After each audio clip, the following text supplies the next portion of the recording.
Let's watch this one. Detective realizes the victim is actually a killer. I think you've been lying to me this whole thing. You did get them right. I think you're a liar, what I think. Definitely did. He said, "Dadgum." You've got the freaking box. You've got the dead gun. Man, I'm telling you, all I know is the guy told me that they were suspects in a murder case. The first thing that popped in my head was that gun. And I don't know what the is going on, but I want to know. Bro, you hear a backwater cop say "dadgum," you already know we're in it. We're in the thick of it, okay? You say "dadgum," automatically just you're getting executed. No, he said "dadgum." Like that to me, one of the most goated things you could fucking say. This man is the genuine, iconic, Southern dad. Okay.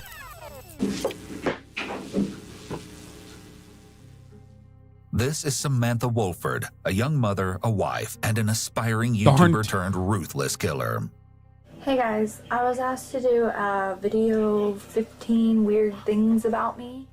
She has arrived at the sheriff's office for routine questioning after her husband was kidnapped during an alleged home invasion. It was an unthinkably sadistic plot. The abduction of a young father and a futile race against the clock to find him before it was too late. This narrator, out of all of the murder narrators, is one of my favorite narrators, I think. Sometimes, if they don't get the energy right, though, it does come across like a Super Bowl commercial. But like in other instances like this one, it seems like it sets the tone very well. Wind approximately 6 years. Samantha, a single mother of 10-month-old twin girls, was just 19 years old when she met 23-year-old Ernie Ibarra Jr., who was known to friends as Dagan. The two began a relationship which soon turned to marriage, and eventually the couple had 3 children together. Although they were doing their best to get by in the small town of Mount Pleasant, located in Titus County, Texas, the relationship was already starting to crumble. It was no secret that the couple had their problems. However, it ended up escalating to a point of no return, and no one had anticipated things would end in such a shockingly tragic way. Titus County 911, what's your emergency? I have a home invasion. My niece is tied up. I am at the verge of untying my niece at this particular moment. Okay, she's tied up. She is tied up and gagged. And gagged? Is that what you said? Ma'am. Is there anybody else? Here's the thing, like I feel like home invasions in Titus County, Texas, like how many of them are gonna be real? You know what I mean? Like why the fuck would there be any real home invasions in Titus County? Because like the thing is, home invasions, you know how they happen? They happen if you're like in college and you're selling drugs out of your house. You know what I mean? Like that's like one of the few instances where you could actually have a home invasion. You know what I mean? Or you're bad take? Wait, what? Did you say in college? Yeah, like yeah. Home invasions in this, that's a bit specific there. Well, I have not personally experienced it, but yes, when I visited a college, when I was in college, that literally happened. But what do you mean, dude? Literally half the houses in my street have been broken into at some point? Okay, listen to me. There's a difference between like a regular robbery and a home invasion. Okay?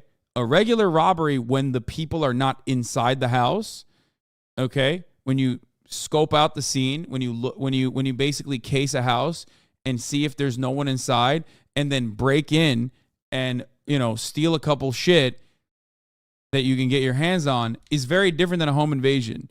That's why it's called a burglary, okay? A home invasion, on the other hand, is like very specific. You break into a house, there are people in the house, you like sit them down with a gun and fucking tie them up and shit like that.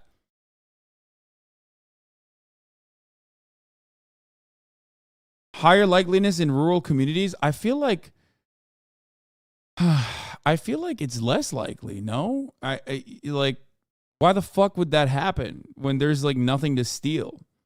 That's why I feel like this is not a home invasion, but a staged one, so that they can get away with like an actual crime. That's what I'm saying.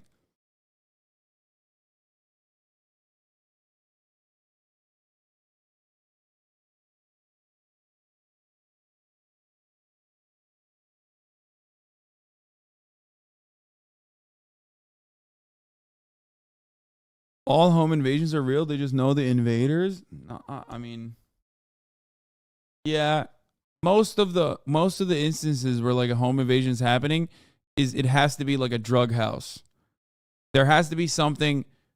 There has to be something like meth or something that they want to fucking break in and steal, and they want to steal it or cash. If it's a drug house, it's not just usually drugs, but the motive is the cash. If you're operating a fucking drug house, that means you probably have a lot of cash on hand. Okay? That means you can steal from people who are already violating the rule of law. Okay? They're less likely to cooperate with the authorities. They're not going to call the cops. And they always have cash on hand. That's why I'm saying, like, as far as rural home invasions goes, it seems less likely to happen than a home invasion that could potentially happen in a city.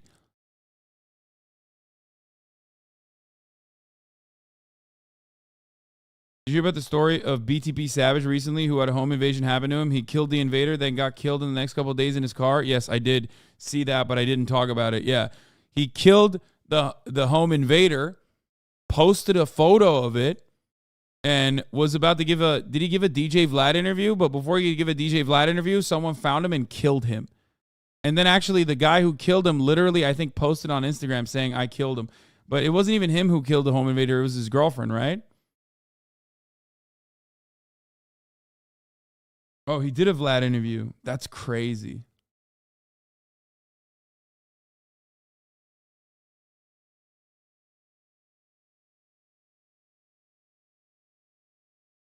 Yeah, see, I was a victim of a home invasion. They knew someone who lived there who sold drugs. We had to move all our paraphernalia to the neighbor's house before calling the cops. Yeah.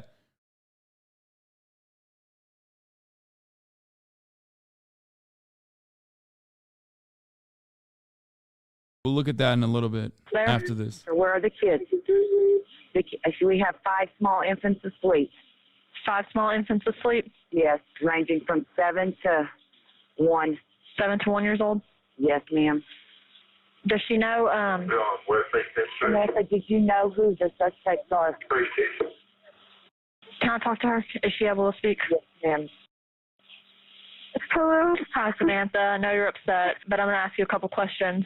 Do you need EMS? Like, what the fuck are they home invading here? Do anything to be me once. She's advising no.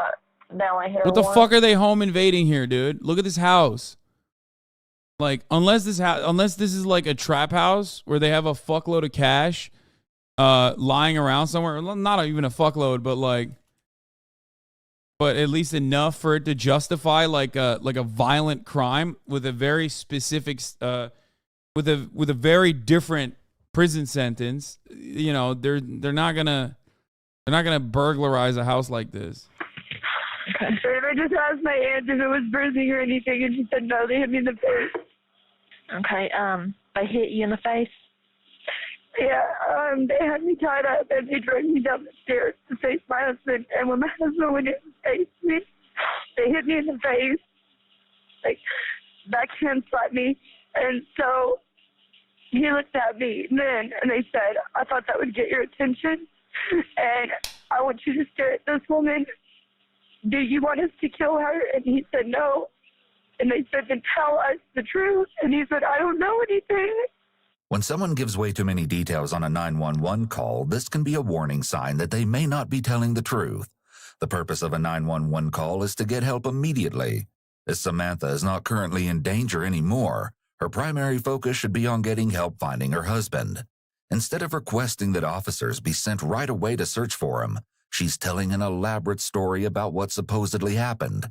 There's no sense of urgency in getting her husband found. If someone is lying on a call to emergency services, they may feel the need to offer up all these additional details, because they want to support their lie.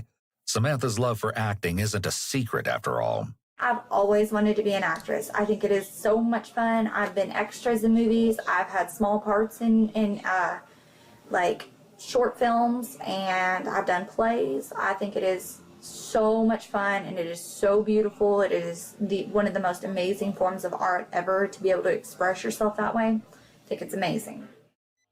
Members of the Titus County Sheriff's Office respond to the crime scene shortly after 2 a.m. Immediately, an investigation into the violent home invasion and kidnapping of Ernie Ibarra Jr. is launched.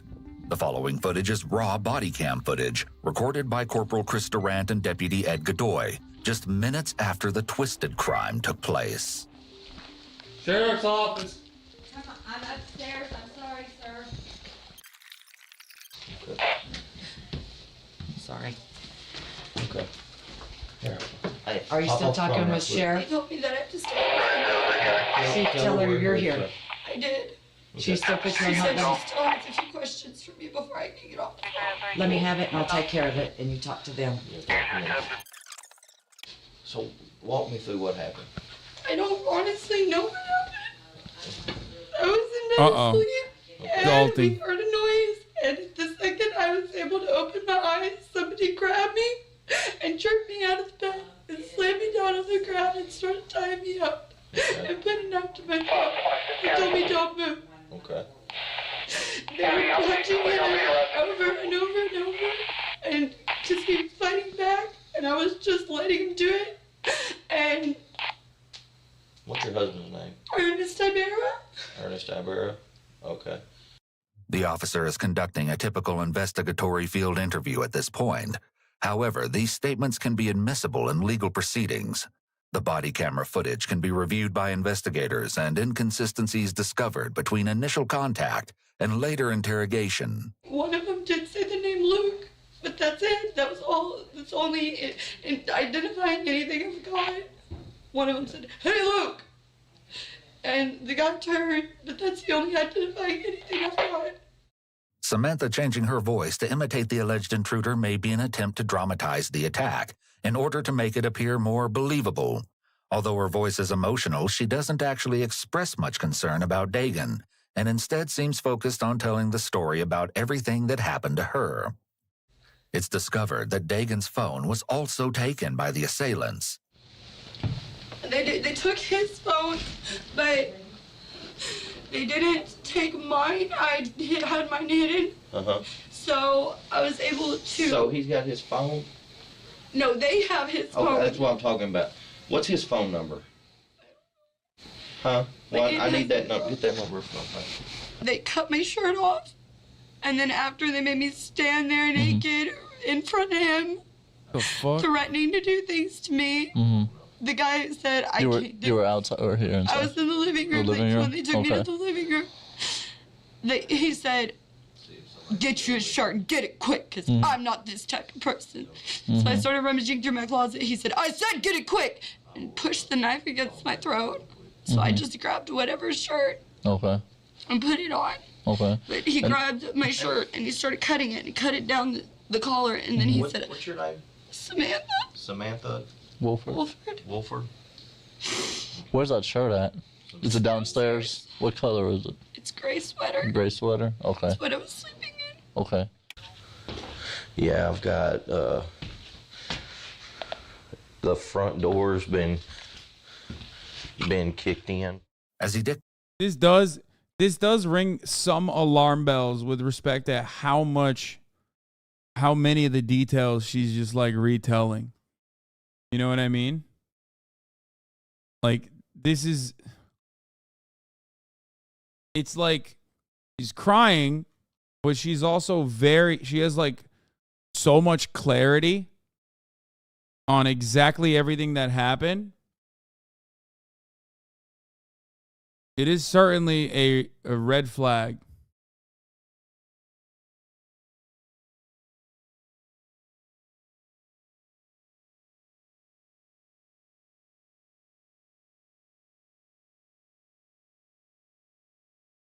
I feel like the accuracy of her statements make it more convincing. No, I think it's I think it's less convincing when you're like able to immediately engage in like recall instead of being shocked and terrified and not able to give like detailed accounts of what the fuck happened.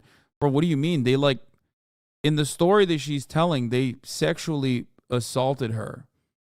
They like cut her clothes, they ripped her clothes off.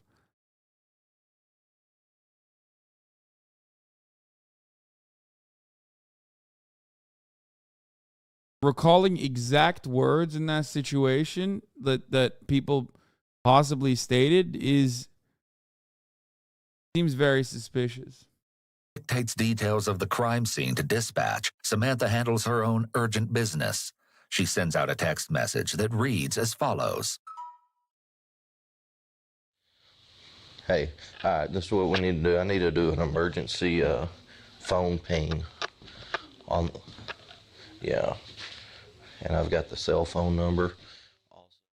The phone service company is immediately contacted in hopes that the position of Dagan's phone can be traced and lead law enforcement to his location before it's too late. Was the spray paint already on the walls? Yeah, somebody broke in over Christmas time, or over Halloween time, and did that. He's already been out here once over this. Okay. They cut his hair off. I don't know why. Is that his hair? That's his hair? What? His hair. Okay. And he said... Okay, bro, straight up, like, this is also just the weirdest crime. Like, you know what I mean? It's like,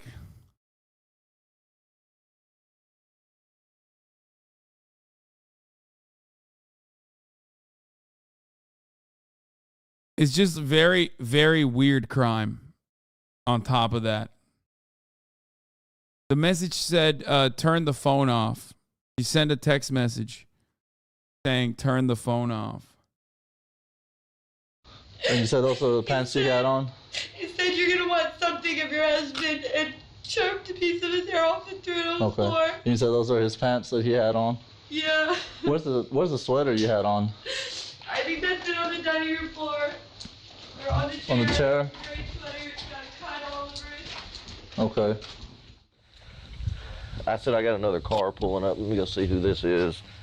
Due to the fact that I was dialing with my nose. Hey, just stay out there for just a second for me, okay? Can I go out there? Well, let's get this checked out real quick. Because right now this is the most important thing, you know. Let's get this all figured out. I don't see Oh, how that's a many puppy. radios 2 puppies. in the crucial hours of you finding my husband. It is because, I mean, this may help you trigger something to help us, you know. Is that 2:02 a.m.? His cell phone ping 0.86 miles from a residence in Pittsburgh. You know anybody in Pittsburgh? Adopt them? Bro, this is 2015. Samantha does, in fact, know someone in Pittsburgh, as it just so happens.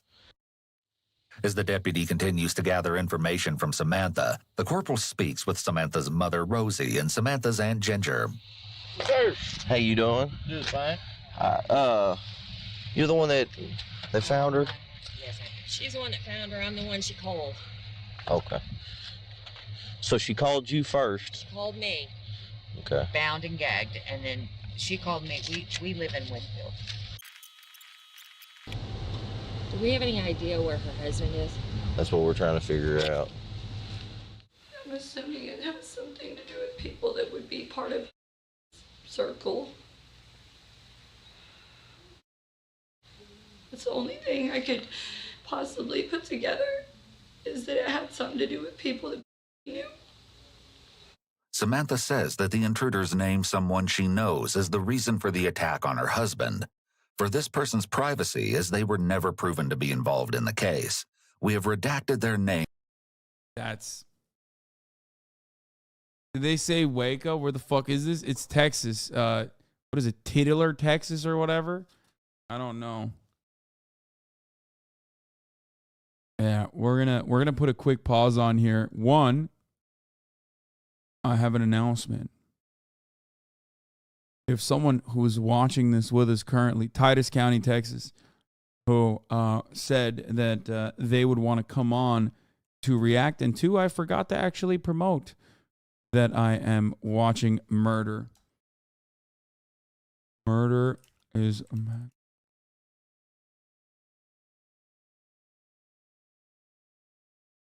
That's right. That person's name is Valkyrae. On?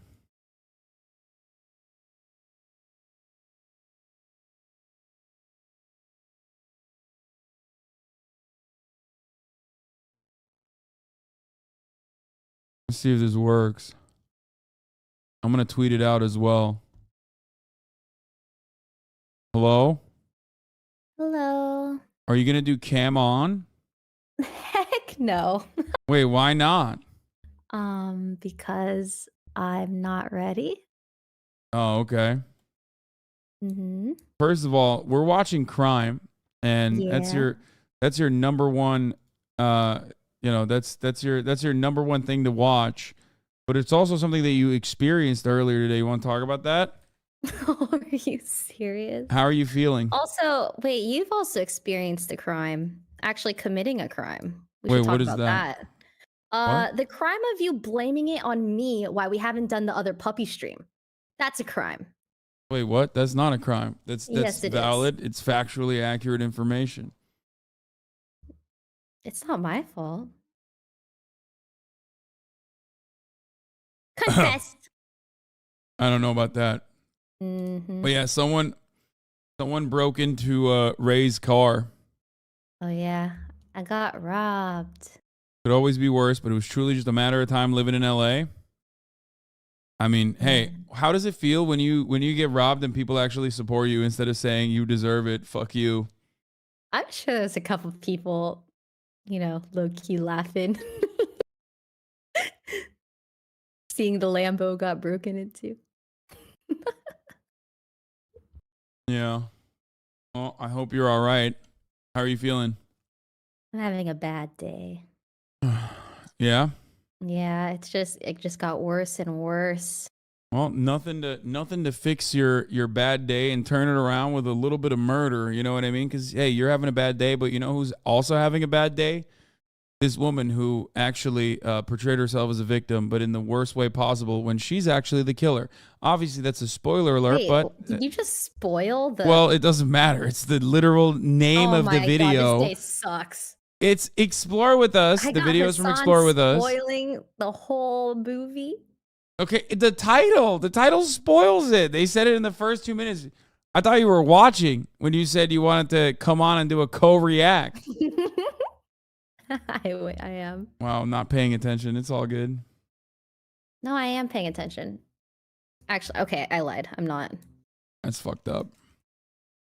Okay, I'm present. I have one eye on the video, one eye on Hearthstone. I'm ready. Wait, what? What? No, this deserves 100% of your attention, okay? That's crazy. What do you mean? I'm not streaming. I'm hanging out. That's what I'm saying. What do you mean? You can't be... Okay, whatever. Here. Okay. All right.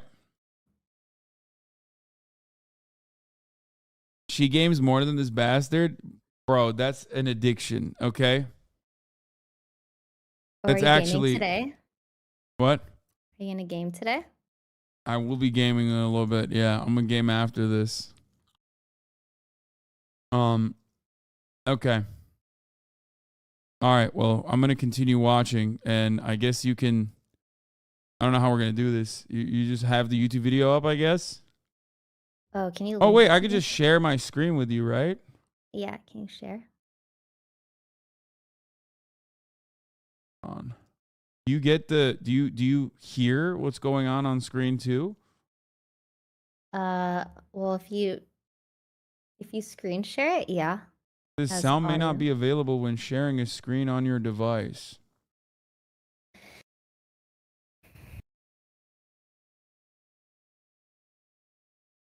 I think it should be fine. Let's see.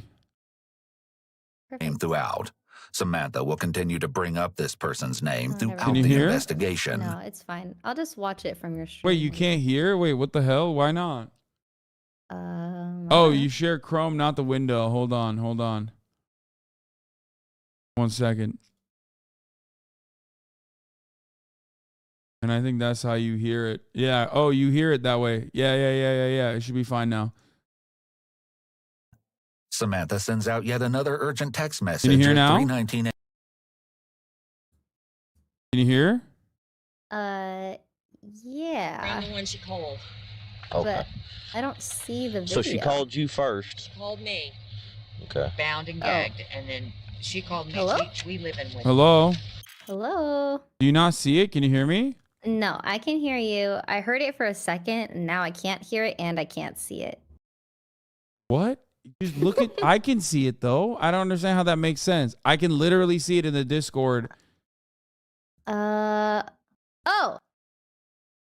I see it. Okay, you Hear it. okay. Do we have That any was your idea fault where somehow. her husband is? That's what we're trying to figure out. I'm assuming it has something to do with people that would be part of circle. That's the only thing I could possibly put together is that it had something to do with people that knew.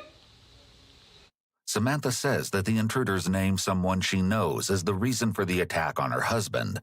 For this person's privacy, as they were never proven to be involved in the case, we have redacted their name throughout. Samantha will continue to bring up this person's name throughout the investigation. Samantha sends out yet another urgent text message at 3:19 a.m. reading, At this time, investigator Chris Bragg arrives at the scene and the corporal begins to bring him up to speed. Interestingly, the investigator is immediately skeptical. So they've got a pretty volatile past, and we've arrested him before. Yeah. Assaulting her and the infant. Make sure she didn't do something to him and then stage the scene to make it look like something happened. The investigator is developing what's called a theory of the case. This is the same theory of the case work that a prosecutor will do in order to paint a picture of the criminal activity, linking physical evidence, statements, and circumstantial evidence to prove guilt beyond a reasonable doubt. He looked down and he had cuts on the top of his head, and they had him kneeling right here, and they cut part of his hair off.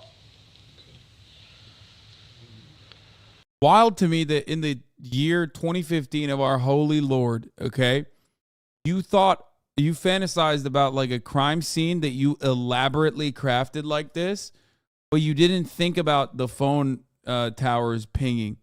Yeah, that's insane. I feel like that's the biggest rookie mistake.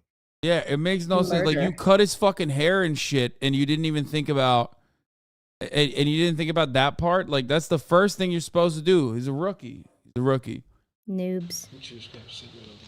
After a brief search of the first floor, the corporal then guides the investigator to the staircase that leads to the bedroom where the attack began. So they kick the door and they come up these stairs.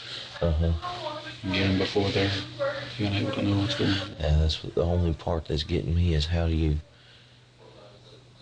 They would have to either be familiar with the place. Okay, I'm not gonna lie. These are the smartest cops in Texas. I've never actually seen cops this fucking quick.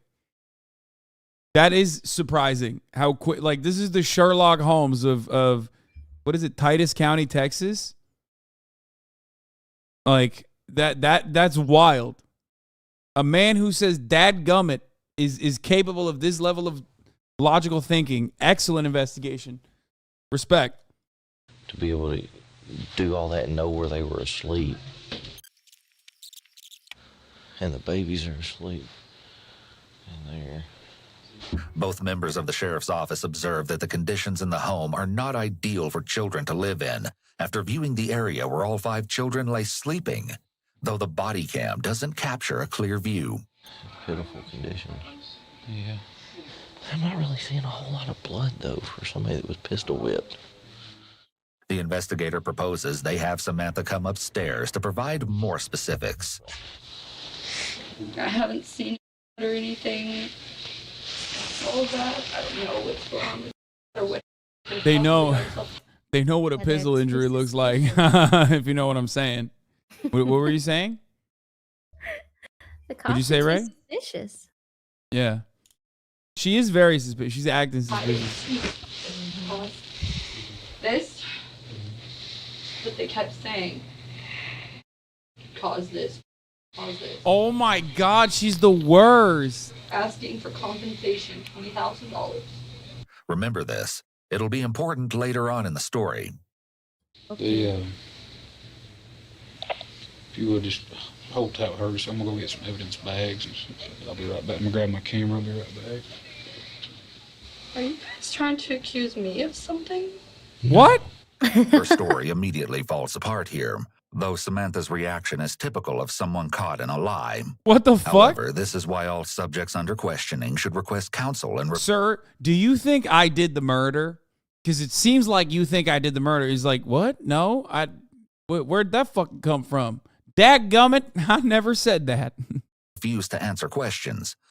Police motives are not frequently known, though it's common to start with a large pool of suspects and eliminate them, rather than start with an empty pool and try to add likely suspects. This means you're immediately classified as a suspect or material witness until proven otherwise during the investigation phase. What kind of gun is that? A Glock. Standard issued or? Mm-hmm. Can I see it? Can I see it? Can you take it out? No. Then I gotta do paperwork. What the fuck, officer? Could you please hand me your service weapon? I certainly didn't do the murder, but I would like to do one now. What the fuck? Why is she asking that? She just thought she got white women powers. She thought, listen, you got to go for it, you know? In that situation, you just got to go for it, right? Maybe she's trying to bond with him or something. Yeah, intrusive thoughts are winning. Cops hate this one simple trick when you ask them for their service weapon. Oh, Jesus Christ. Okay. Really? I just was gonna see comparatively to the gun they had. I don't know guns, but the gun he had wasn't very big, or his hand wasn't very small, one or the other. It fit pretty closely to his hand size. What Oh my the gosh. fuck? This is a very odd She's request so given the silly. circumstances. It's noteworthy that in the midst of Samantha's chit-chat with the officer, she doesn't appear distressed that her husband is missing. It's possible that this is her attempt to be friendly and distract the officers from the situation, since she may believe at this point that police may consider her a suspect. What them kept saying, took someone from us. The only thing I can figure is they're saying like narked on someone. They said something about now he's behind bars. What time did y'all go to bed last night? What? Around 11. Just a couple hours before the invasion occurred. Next time, she'll have a different answer to the question. How old your babies? One. You got 4? 5? They were in there squirming a minute ago. So what is going on? Investigators are doing their thing. Samantha doesn't seem overly concerned about her children, but it seems she's already growing impatient with the investigation. Little does she know, this is just the very tip of the iceberg.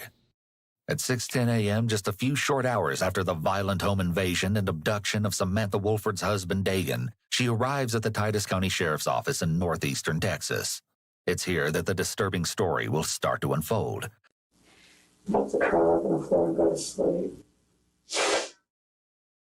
Samantha places a call to her mother, but displays almost no emotion during the course of the conversation. She appears very self-centered, and her behavior is quite strange for a woman whose husband is missing. I would like something to eat. I'm starving to death.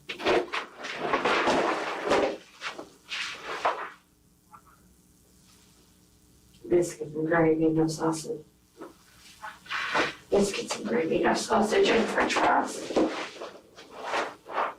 Samantha gives her mother a food order over the phone. It's surprising she has an appetite at a time like this.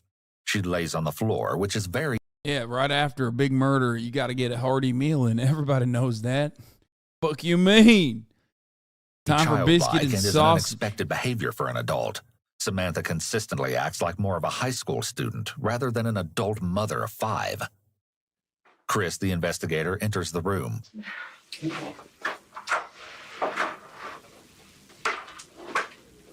Have you heard anything? We're still working on everything. Get you walking.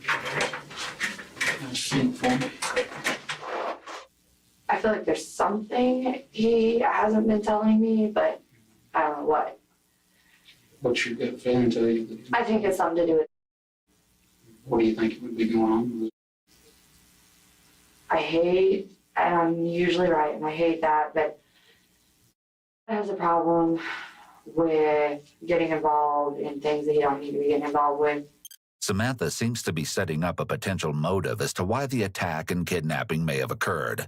She continually brings up the same person in her speculations about what may have happened.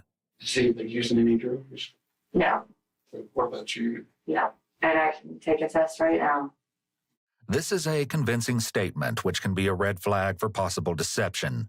When someone is being truthful, they're more likely to just provide a straightforward denial. However, when someone is lying, they often feel some anxiety about whether they will be believed or not. So they may add on these types of convincing statements to support their lie. So have you had in the past used any drugs? Me? No. Never been involved in it? It's interesting that Samantha states she's never been a drug user. However, David Smith, a former friend of both Dagan and Samantha, alleges otherwise. Because there was one that come out there that drove a little silver Jeep Liberty. He was supposed to be some kin to her, supposedly. But I found out later from Jeremy Rule that he was her pill dealer. Needless to say, Samantha's credibility has become A lot of middle America moms do this, but like they don't even consider it to be drugs, in my opinion. Like, yeah, it's just like, and in many instances, it's just because like they don't have access to like prescription drugs in that same way that like wine moms in Martha's Vineyard have. You know what I mean? Did they say what pills it was? No, but I'm assuming like oxys or some shit. Probably. becoming increasingly questionable. You heard about what time it was when you went to bed? I looked up at the clock and it was like 12:01, and I was like, yeah, you've got to get to bed because you have to be up in 5.5 hours. Sure. Samantha says she and Dagan went to bed at midnight, contrary to the 11 o'clock time she gave a responding officer at the scene of the crime, as you may recall. Already, her story is beginning to change. What's your first memory of what's going on? What's happening? Well, I took an Ambien, so it makes it a little harder for me to wake up. And I have a prescription with me if you want to see that. But when I can't sleep, it's supposed to shut your brain off so you can go to sleep, but also make it to where you can wake up fairly easy. Samantha gives two more inconsistent statements back to back. When She's someone gives throwing. inconsistent statements, it can be a red flag that someone is lying. After telling one lie, there are likely additional lies that must be told to support the original lie. It can be difficult to keep track of everything they've Once already you pop, said, you can't stop. so liars may get tripped up I on said too details and much. give conflicting information. It's possible that after she made the first statement about having a hard time waking up, she may have been worried about how that made her look, especially being a parent to 5 young children. She may be trying to backtrack because she wants to be viewed in a good light so that her story about Dagan is believed. Of course. I remember at some point it was a little after 1. I saw the clock. Maybe on my phone. So it's still pretty foggy because it's fairly early to wake up after taking a sleeping pill. Nothing adds up, considering she'd taken a prescription sleeping pill and was woken up suddenly. She shows little emotion and talks as if she's reading from a script. Individuals who've been traumatized rarely remember details in this way. Of course, this could be explained as Samantha trying to give the investigator as much information as possible in an attempt to find her kidnapped husband. However, the fact that Samantha has repeatedly given confirmation to the investigator that he can double-check her story such as verifying her Ambien prescription, suggests that Samantha is trying to preemptively dismiss any suspicions the investigator might have about her story. They said, "Do you want us to have to kill her too?"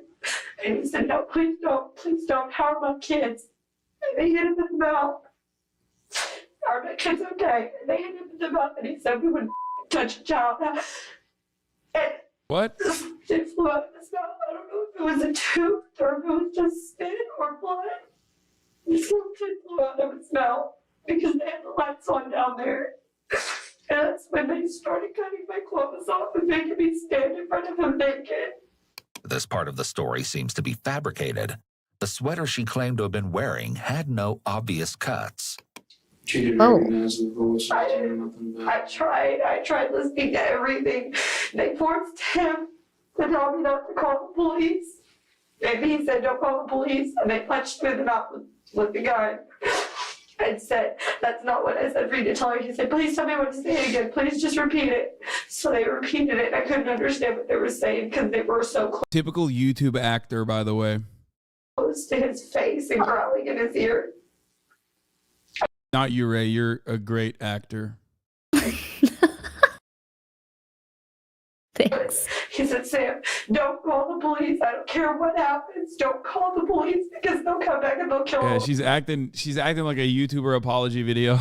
Oh, that's what you meant. Yeah, she's trying too hard to live her acting dreams. However, the 5 children nearby remained asleep through all of the chaos. The police, as well as Samantha's aunt, will scrutinize this assertion later. I know you said something about some money or... Yeah. He said, "What do I have to do? Please don't kill me. What do I have to do?" And he said, $20,000. You want to know what you have to do? Can you come up with $20,000 in the next 5 minutes? And he's kind of laughed. Now, what did the handgun look like?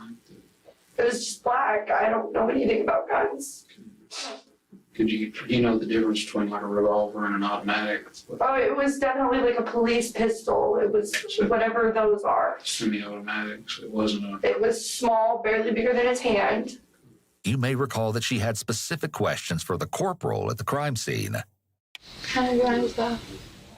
What kind of gun is She's that? just an enthusiast, man. Give her a break. The investigator now shifts the Average conversation Texan to a woman. different aspect of routine investigation. It could very well be that this is where things start moving in an undesirable direction for Samantha. Like you two weren't fussing, you weren't fighting, didn't get out of hand, you didn't punch him, kick him, stab him, shoot him, nothing like that. I'm not going to find out anything any different later once we get there, because the deputies, they're out there right now, basically searching your house from top to bottom for every piece of physical evidence that we can find to do. Anything that'll help them find it. It could be a red flag that there appears to be a verbal and nonverbal disconnect here. She's shaking her head no while giving her permission for detectives to search her house.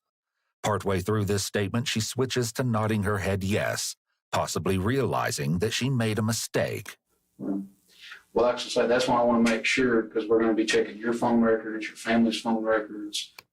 Normally, when the police want to search something, the Fourth Amendment requires them to obtain a search warrant. Otherwise, the search is unconstitutional, and the evidence they obtain will be tossed out of court. However, the police can obtain certain types of records without a search warrant.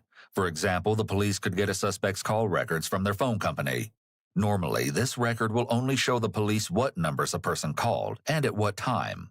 I need to know the truth. I have to absolutely know the truth, that you had no possible involvement in this whatsoever. No. You love her? I didn't.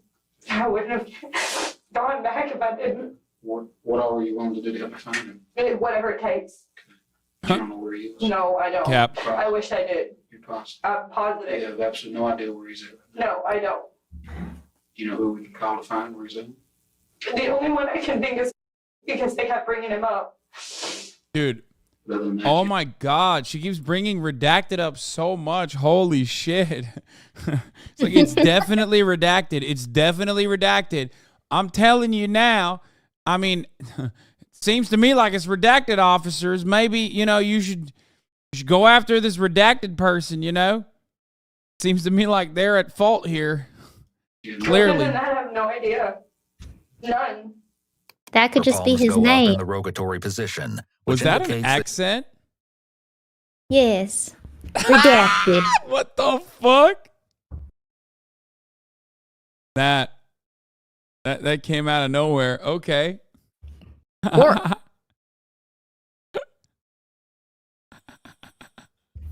also like That to she may commend lack- you for Well- your lack of pausing. Okay, well, I've been pausing. You've improved.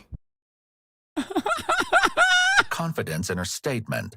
Palms up while making a declarative statement is seen as a big red flag because it suggests the person is pleading with the other person to believe them and may be unsure in what they're saying.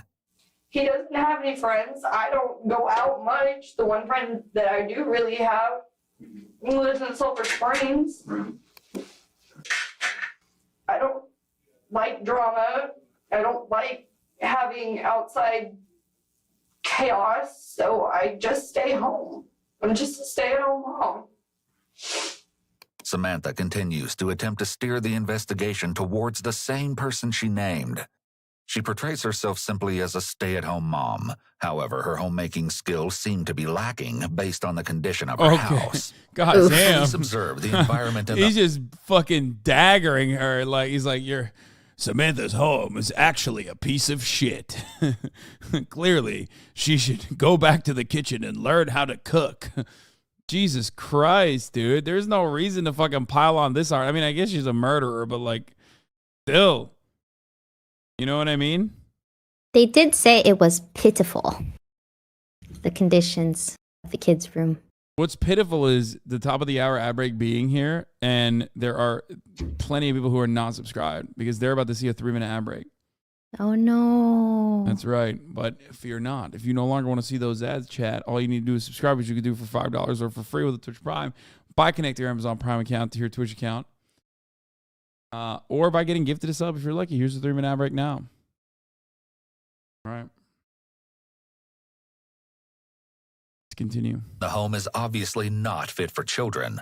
In a report later drafted by investigator Chris Bragg, who is currently questioning Samantha, vivid details of the Sleep is terrible awesome. Thank you for the conditions in 5. the Ibarra household are laid out. Jay Hopper, thank you for the 5. The rooms are unclean and unsanitary, with trash, urine, feces, clothes, and dirty diapers scattered on the floor. Jesus Christ. I'm obsessed with like making sure an animal is being taken care of the way it deserves to be taken care of. They're like children. They can't take care of themselves. Ask me about my wiener. Chris Thank you for the describes 10 the children gifted. as dressed in dirty clothes and appearing Oh. not to have been bathed recently. We pick back up as Chris continues to press Samantha. And I'm watching this guy punch him in the face with a guy over and over. How'd that make you feel? Horrible.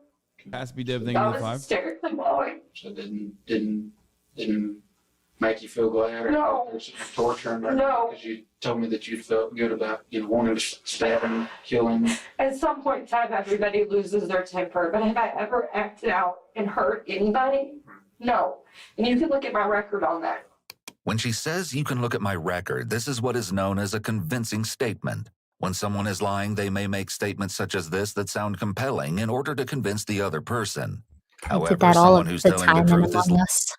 What? Yeah, why would you also say, like, you could check my record on that to a cop in that situation? Like, it makes no sense. She's trying to appear confident in her innocence. An actually truly innocent person would not even consider trying to come across as convincing, though.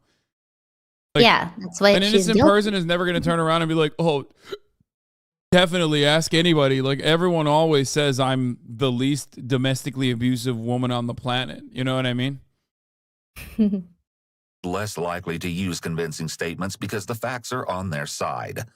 I have one count of criminal mischief, and that was because I tossed my keys to somebody and let them use my car. And they didn't have a license. Now, when they cut your shirt off of you, was it violent or they just took Yes. their time and just? No, they jerked it out and started slashing at it with this apparently dull box cutter, and then when it didn't work, ripped it off over my head and threw it to the side.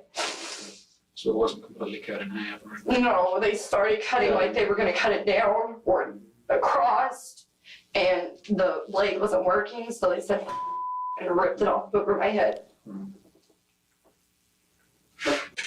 But as far as tonight, you had nothing. How'd she know the know who did it. The attention to detail is crazy. I mean, she's just she doesn't have any cuts or anything. She's the OG. Crazy. She is the greatest home invasion victim of all time. To notice that the box cutters that they were using, or the thing that they were using to cut her shirt off, was a box cutter, but not only a box cutter, but a dull one. I mean, that's crazy.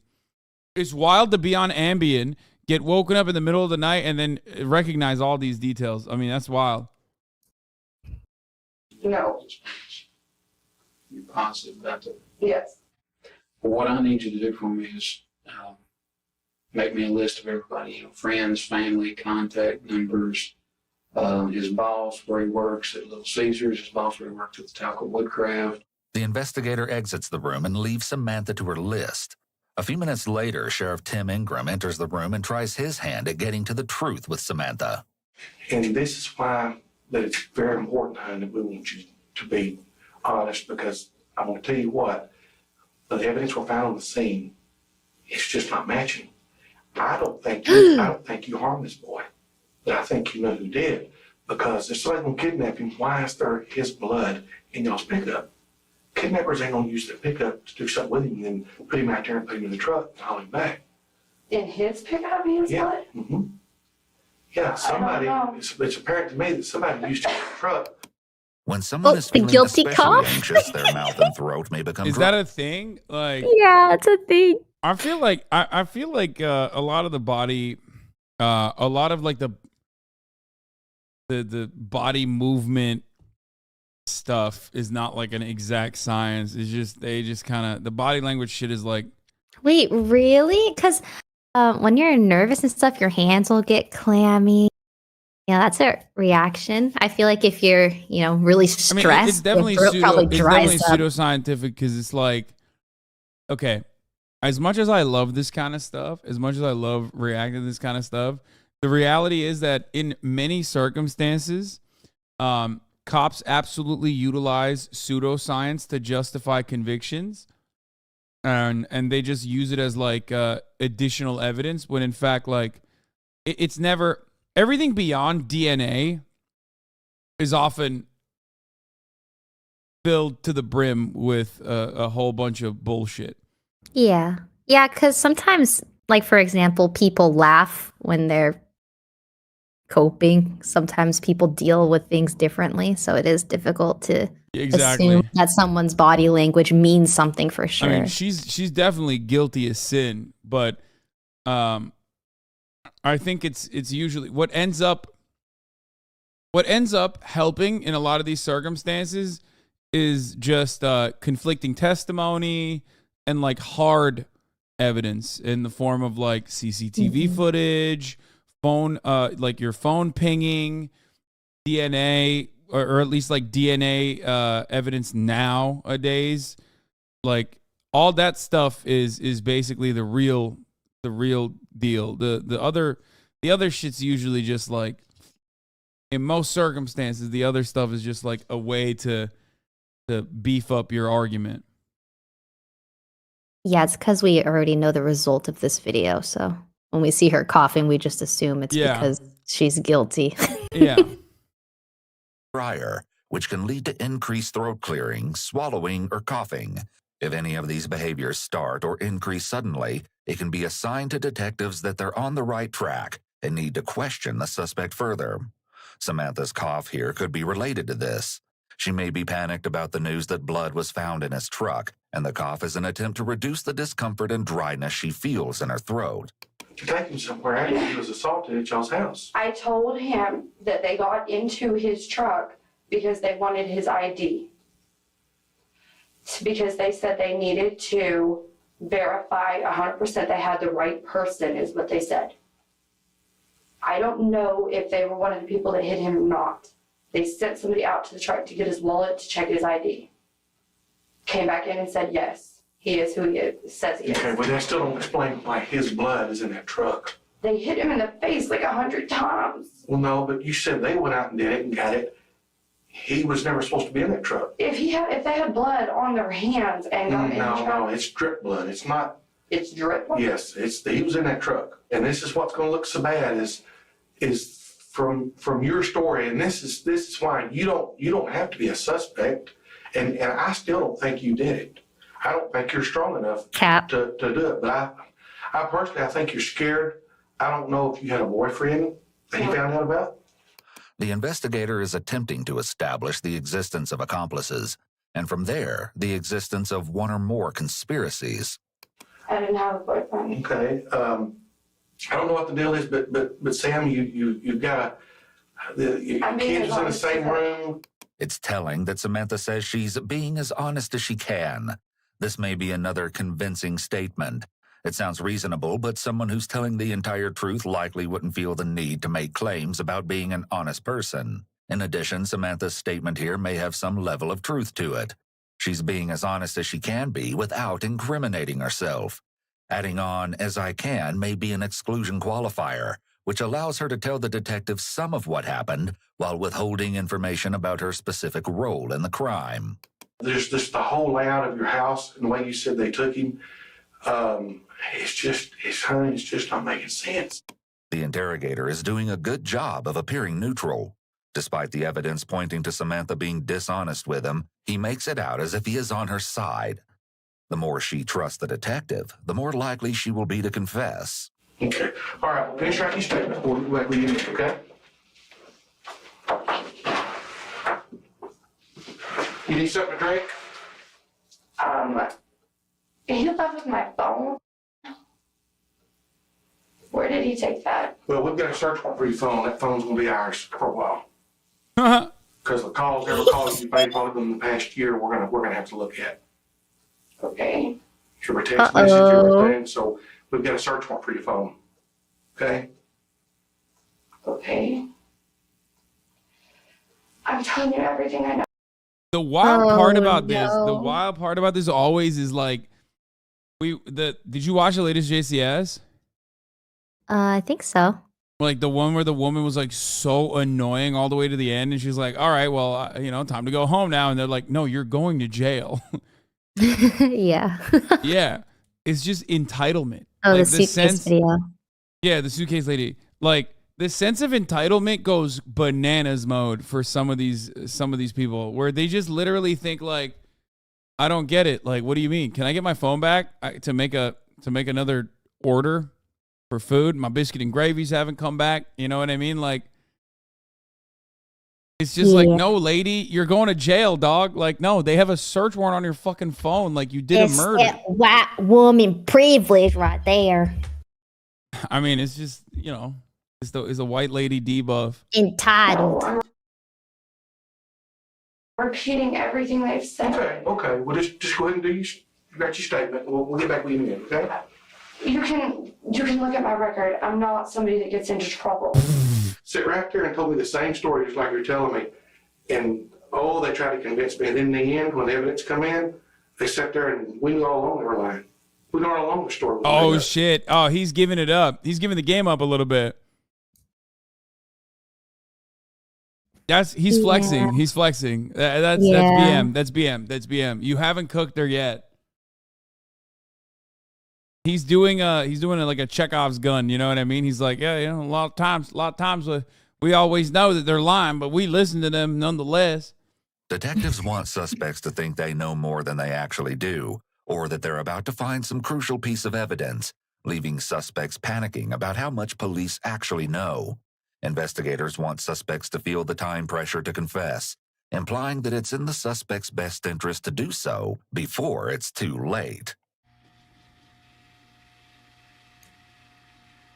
I will be the first person to come forward because I want it found. So let me ask you something. How did you call for help if you was tied up? I use my nose. So they didn't take your phone in. They left your phone there.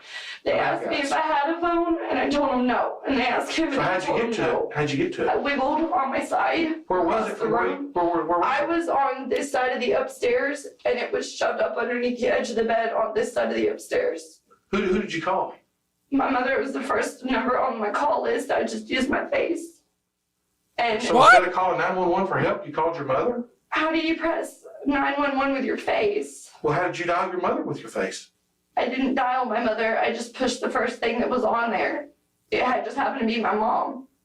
Although Samantha may believe this is a reasonable explanation, you'll encounter another witness who will tell the sheriff's office that they observed Samantha with her phone simply laying on her lap in the aftermath of the attack. Next, the sheriff wants to hear about what's been going on in Samantha's personal life. Well, now see, here's something else I don't understand. Maybe you can help explain to me. You talked about how much you love Ernie, right? Mm-hmm. But though you're talking to Brian, you're talking to Alan. Oh, I'm damn. not allowed to have friends because I'm Oh my God. Oh. Okay, this wow. actually does make sense as to why the cops are so skeptical of her, because they basically see her as like they just see her as like a bad woman, a harlot. You know what I mean? Like that's probably part of the reason why they were like, yeah, okay. Oh no. A Jezebel. No, not that kind of friend. When people like you, No, do you think that's normal for married people to? in the Have friends world like that? nowadays. In general, I think more people our age. I wish I could marry somebody like my dad. He's great to my mother. There's nobody else ever that could turn his eyes from her. He's the perfect husband. Okay. God knows I didn't marry one. He cheated Oh on me shit! more than once. And Oh, that's a double. I think That's every a once in a while to hear. that's a throw right there. Yeah, That's a she's throw. giving You just a gave the reason. motive. She literally went from being in like the cops are suspecting that she is, you know, indecent and perhaps a harlot, if I do say so myself, maybe a Jezebel. And then she fucking turned around and was like, no, actually my husband is cheating on me. He sucks. I hate him. Of course, not enough to murder, but like I do hate him. My missing husband that I'm supposed to think is currently not dead. Yeah, that's a big throw. Big throw. Hear that I'm beautiful and to hear that I am an attractive person and that I am not the most horrible person in the world. It's nice. This could be an Oh. attempt to not only Oh. justify her actions in talking to other guys, but it could also be a deliberate attempt to portray her husband in a negative light. Also, cops will 100%, even the most hog-like cops are going to use this as an opportunity, as we both know, as we all know, as you know, investigation specialists here, to be like, oh, maybe it was self-defense, because when they catch her in when they try to when they try to lead her towards the self-defense argument, it ultimately will turn into conflicting testimony, in which case it's over. It's a wrap.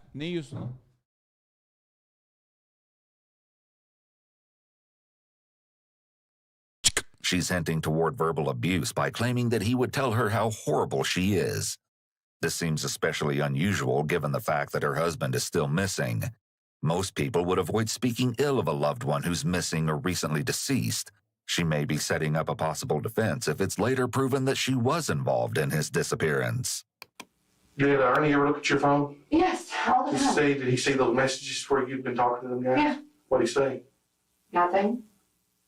He didn't particularly like it, but after what he put me through, he told me as long as I didn't bring anything home or do anything at the house, then he didn't want to hear about it. He didn't want to know about it. And I told him, I'm not cheating on you. Yeah, these guys tell me I'm beautiful and they tell me that I'm, you know, and I go out to my mom's house and I go to the bar and I go dancing. Earlier, Samantha claimed that she didn't go out much and was just a stay-at-home mom. Now that detectives are questioning her about the guy she was talking to, she suddenly changes her story. She may have given the first statement because it supported the narrative she was trying to weave, about how she was a homebody who didn't know anyone who could be involved in her husband's disappearance.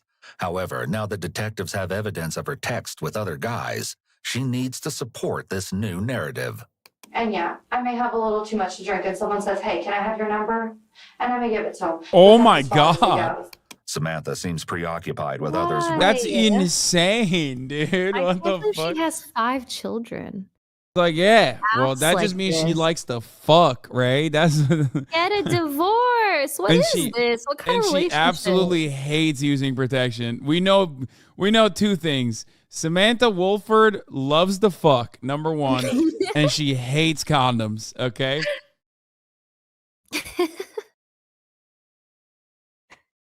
No one discussed in these videos have been formally diagnosed by EWU and our psychological analysis based on the general behaviors and traits of the people discussed.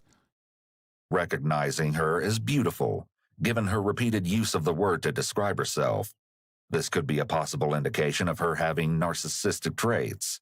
Anyway, sorry, like this little button came up on the corner of my screen and I pushed it. Now my lighting is different and it's making my face look all splotchy and I don't know that I like it. I'm a little vain, I guess. A narcissist requires excessive... Yeah, I mean, she's a YouTuber. Yeah, like, unlike Twitch streamers, everybody knows this is how YouTubers are, okay? Like, just kidding. Not you. I mean, technically, you're a YouTuber too. I don't know what you're talking about. I am not So a YouTuber. vain. I'm a Twitch streamer, which is so much worse, to be honest. True. Of admiration. She may have felt like she didn't get the recognition from her husband that she felt entitled to. So she sought out that attention from other men. The channel goes wild with the overreaching law. I mean, yeah, they do. Like, that one is a bit of a stretch. Like, or it's like an obvious thing that I wouldn't take to the level of like, oh, this is definitely like a narcissist. Or if she is, I feel like that clip of her being like, oh, you know, I clicked on the corner of a button and or I clicked on a button and now my face is splotchy, whatever the fuck she said. Like, that's not enough to definitely prove that she is nice gold plaque behind you. Fuck. That's I stole that from someone else. It's not mine. You might want to just go ahead and write in there after you talk about what happened to that. You might just want to talk about and put in there that you have been friends with. Because who's to say that one of these guys didn't set it up to try to get you where you're single and I can come in and get you and just use that as a ploy. See, and that's what I'm saying. I may know something without even realizing I know something. The detective is laying groundwork for the theme development stage of the Reed technique by suggesting that one of the men who was interested in her had something to do with her husband's disappearance. If she can admit to this possibility, it will be easier for her to later admit to having knowledge of it, and then eventually to her confessing that she was actively involved. When the sheriff mentions that perhaps one of her male acquaintances set this up to make her single, she grasps at this idea as another motive. She may be realizing her story and acting aren't going over as well as she'd imagined. Once again, she's the victim. It seems she'll do anything to deflect attention from herself. In October, things blew up.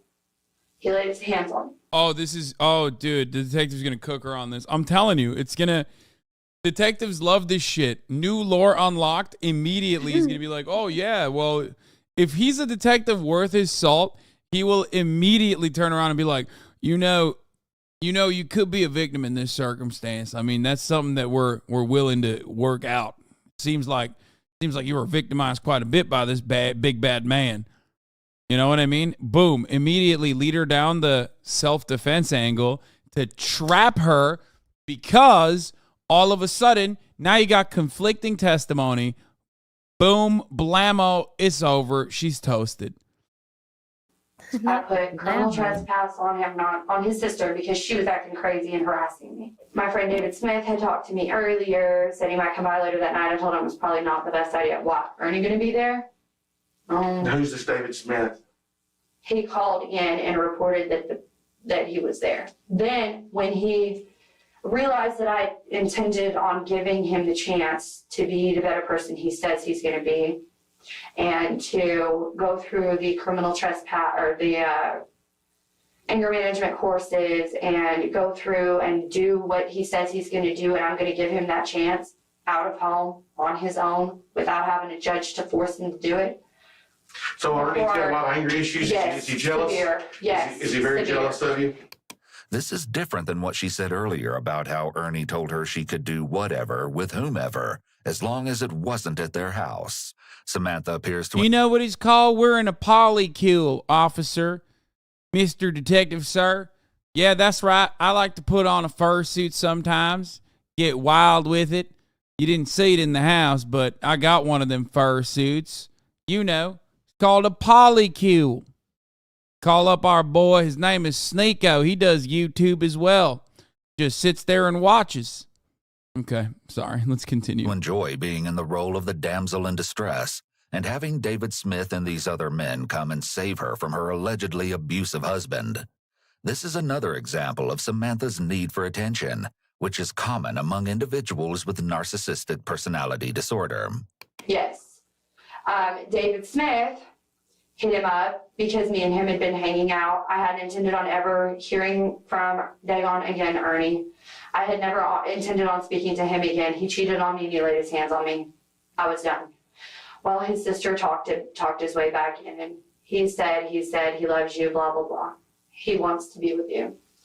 Well, I was on a Skype conversation with him, and David was at the house, and he heard it. What did he do? Damn, he's risen on Skype. That's crazy.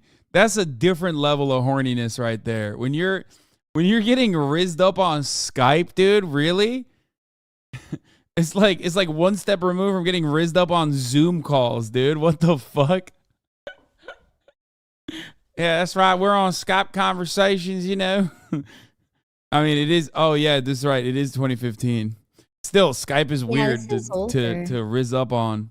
He got freaking furious and started freaking out on me and treating me like crap and threatening me. David, this guy that was a friend and only a friend, wanted to be with me. And when he realized that I had intended on going back to my husband, he freaked out. I need to find out where David lives. If you say he lives close to you, I need to find out where he lives at. Uh-oh. David's going to jail, brother. Rita?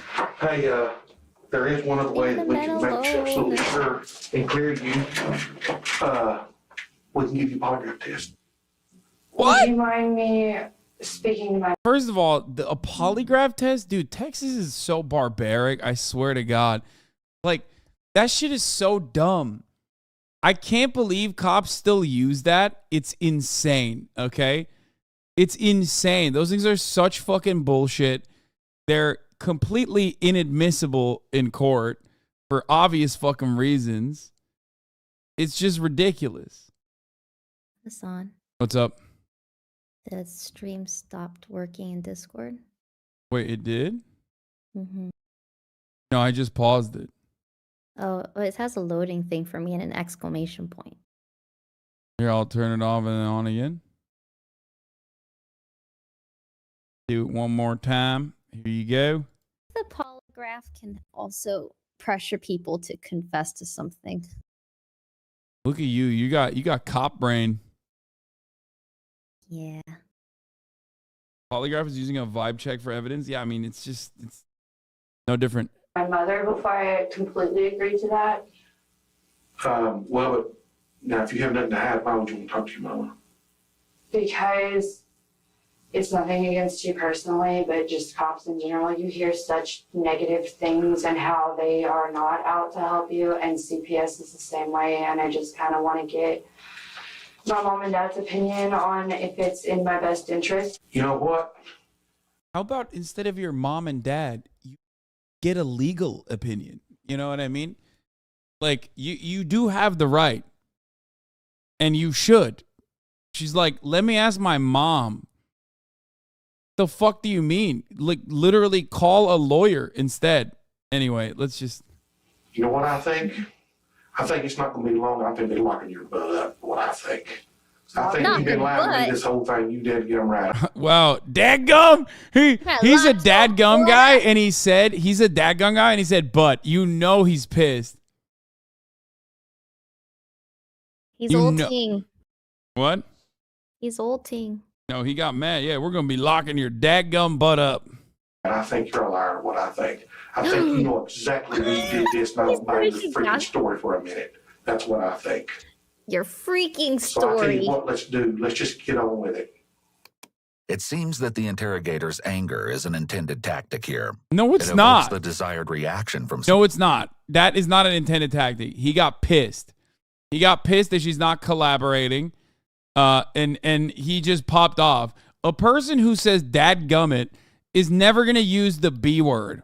Okay? But unless they're like legitimately upset. There's no fucking shot. I think it's a tactic. No, she pulled an A cab and he got mad. He's like, there's nothing cops hate more than being told that they're not doing a good job. That's it. They immediately, they just like fall back into, they like lose their minds immediately. I think if anything, her tactic of pissing him off worked better. He said butt and freaking. I feel like it's a tactic. If you No, I think for a cop, I think for a cop that says dad gummit, for them to say butt and freaking means that they're pissed off. I've had it up to here with this, that kind of thing. You know what I mean? Levels of white anger ranked. Son of a gun. All right, bucko. You just hold your horses. Well, now just wait a minute. Newsflash, pal, and then listen here, buddy. Not to listen here, buddy. Yeah, when you pull out the listen here, buddy, you know, dadgummit, things are about to go south. No. Okay? And I don't mean like that rat's ass Sherman. Okay? Things are about to go south in a not a good way. Okay. All right, let's continue. Sorry for derailing. Samantha, but it can also be a setback to the overall interrogation's progress. Any trust created is now gone. This is a change-up used only when there is overwhelming evidence against the suspect. Hearing this, Samantha may be experiencing the freeze response here. Her body is completely still, with her mouth hanging open. When someone senses danger, such as Samantha realizing here that police don't buy her story one bit, they may cease all movement. This is an instinctual response to danger. Movement invites attention, so freezing may make someone momentarily feel like they can lower the spotlight on them. That's why I say I've tried to really be honest with you. And that's why I feel that you have done nothing but sit here this whole time. If I'm gonna tell you right now, DPS is dang good to them. If you ain't got nothing to hide, and what bothers me is you even hesitate to take that knowing it would positively clear you or to positively show that you're hiding something. But what's gonna make you guilty is when we prove that you lied to us in here. The sheriff indicates that lying will essentially make her guilty. This is somewhat misleading. Though, as stated previously, the police are legally allowed to mislead suspects so long as they do not coerce them into a confession. That part is so fucked up. Like, God. I mean, which, by the way, that's fucked up. But as far as we understand, it's even worse in Canada, which is surprising. A lot of other countries have literally worse rules on interrogation than even in the United States of America. So. Really? Yeah. Like what? I think in Canada, they don't even need to tell you that you can get a lawyer. Like, they're just straight up also allowed to lie, but also they don't even tell you need to get a lawyer or you can get a lawyer. There's no Miranda rights. So you just, they can like legally lie to you and they don't have to tell you. Wow. Yeah. That's not even true anymore since cops can no longer be sued. Oh, the U.S. Supreme Court's Miranda decision further guts the 150-year-old civil rights law. Yeah, they also took away a piece of that too, right? Yeah, the June 23rd decision bars lawsuits against police for using evidence obtained without advising people of their rights. The Miranda warnings the court mandated nearly 60 years ago are basically gone. It's still admissible.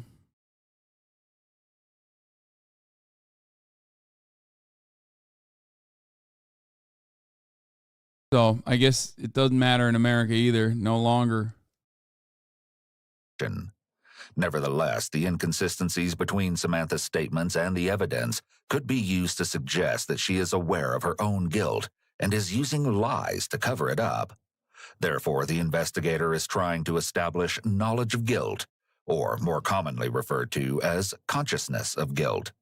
This is most often established by circumstantial evidence related to the suspect's actions or inactions after a crime. That is the case that I do know who did it and why they did it. Okay. Doesn't that make me like an accomplice? Nope, it sure don't. No, that makes you a scared mother with children. Interestingly, Samantha asked the sheriff about being an accomplice. The law usually treats accomplices just as it would principals. I recommend you do your research for claiming Canada does do that. Oh, maybe it's not the Miranda rights, but instead that they don't have to stop the investigation, or they don't have to stop the interrogation when you do request a lawyer. What is it? Which one is it? It's one or the other. But I know for a fact that in Canada, they even if you ask for a lawyer, they can just continue. They can continue interrogating you. Like, they don't stop. They can just keep questioning you.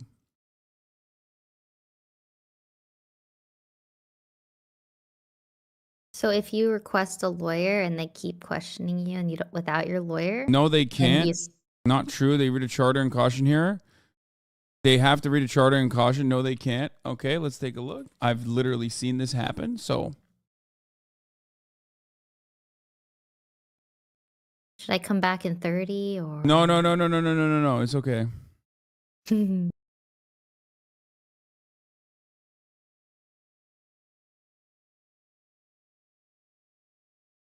After you speak to a lawyer, the police may continue to ask you questions. Even if you say you do not want to answer, they can continue to ask. However, you have the right to remain silent, and you do not have to answer.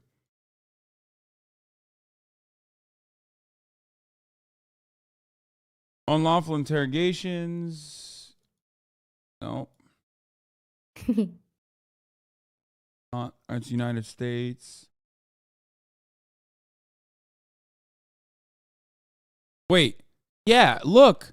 The right to counsel. It's time for Canada to allow lawyers into the interrogation room. This is in 2021.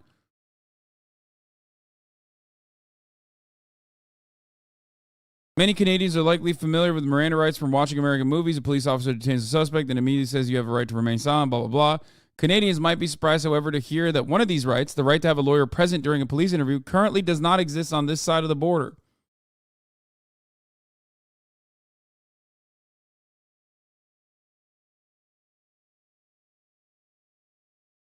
Yeah. In Canada, you have a right to consult a lawyer, and just like in the U.S., you do not have a right to consult with a specific lawyer of a defendant's choice in either of the countries. The main difference here is that you have a right to have a lawyer present during questioning and interrogation in the United States, but not in Canada. You also have a right to halt questioning for a second consultation with a lawyer in the United States, not in Canada. You have a right to consult with a lawyer a second time in the United States, but not in Canada. And you have a right to in-person consultation with a lawyer in the United States, but not in Canada.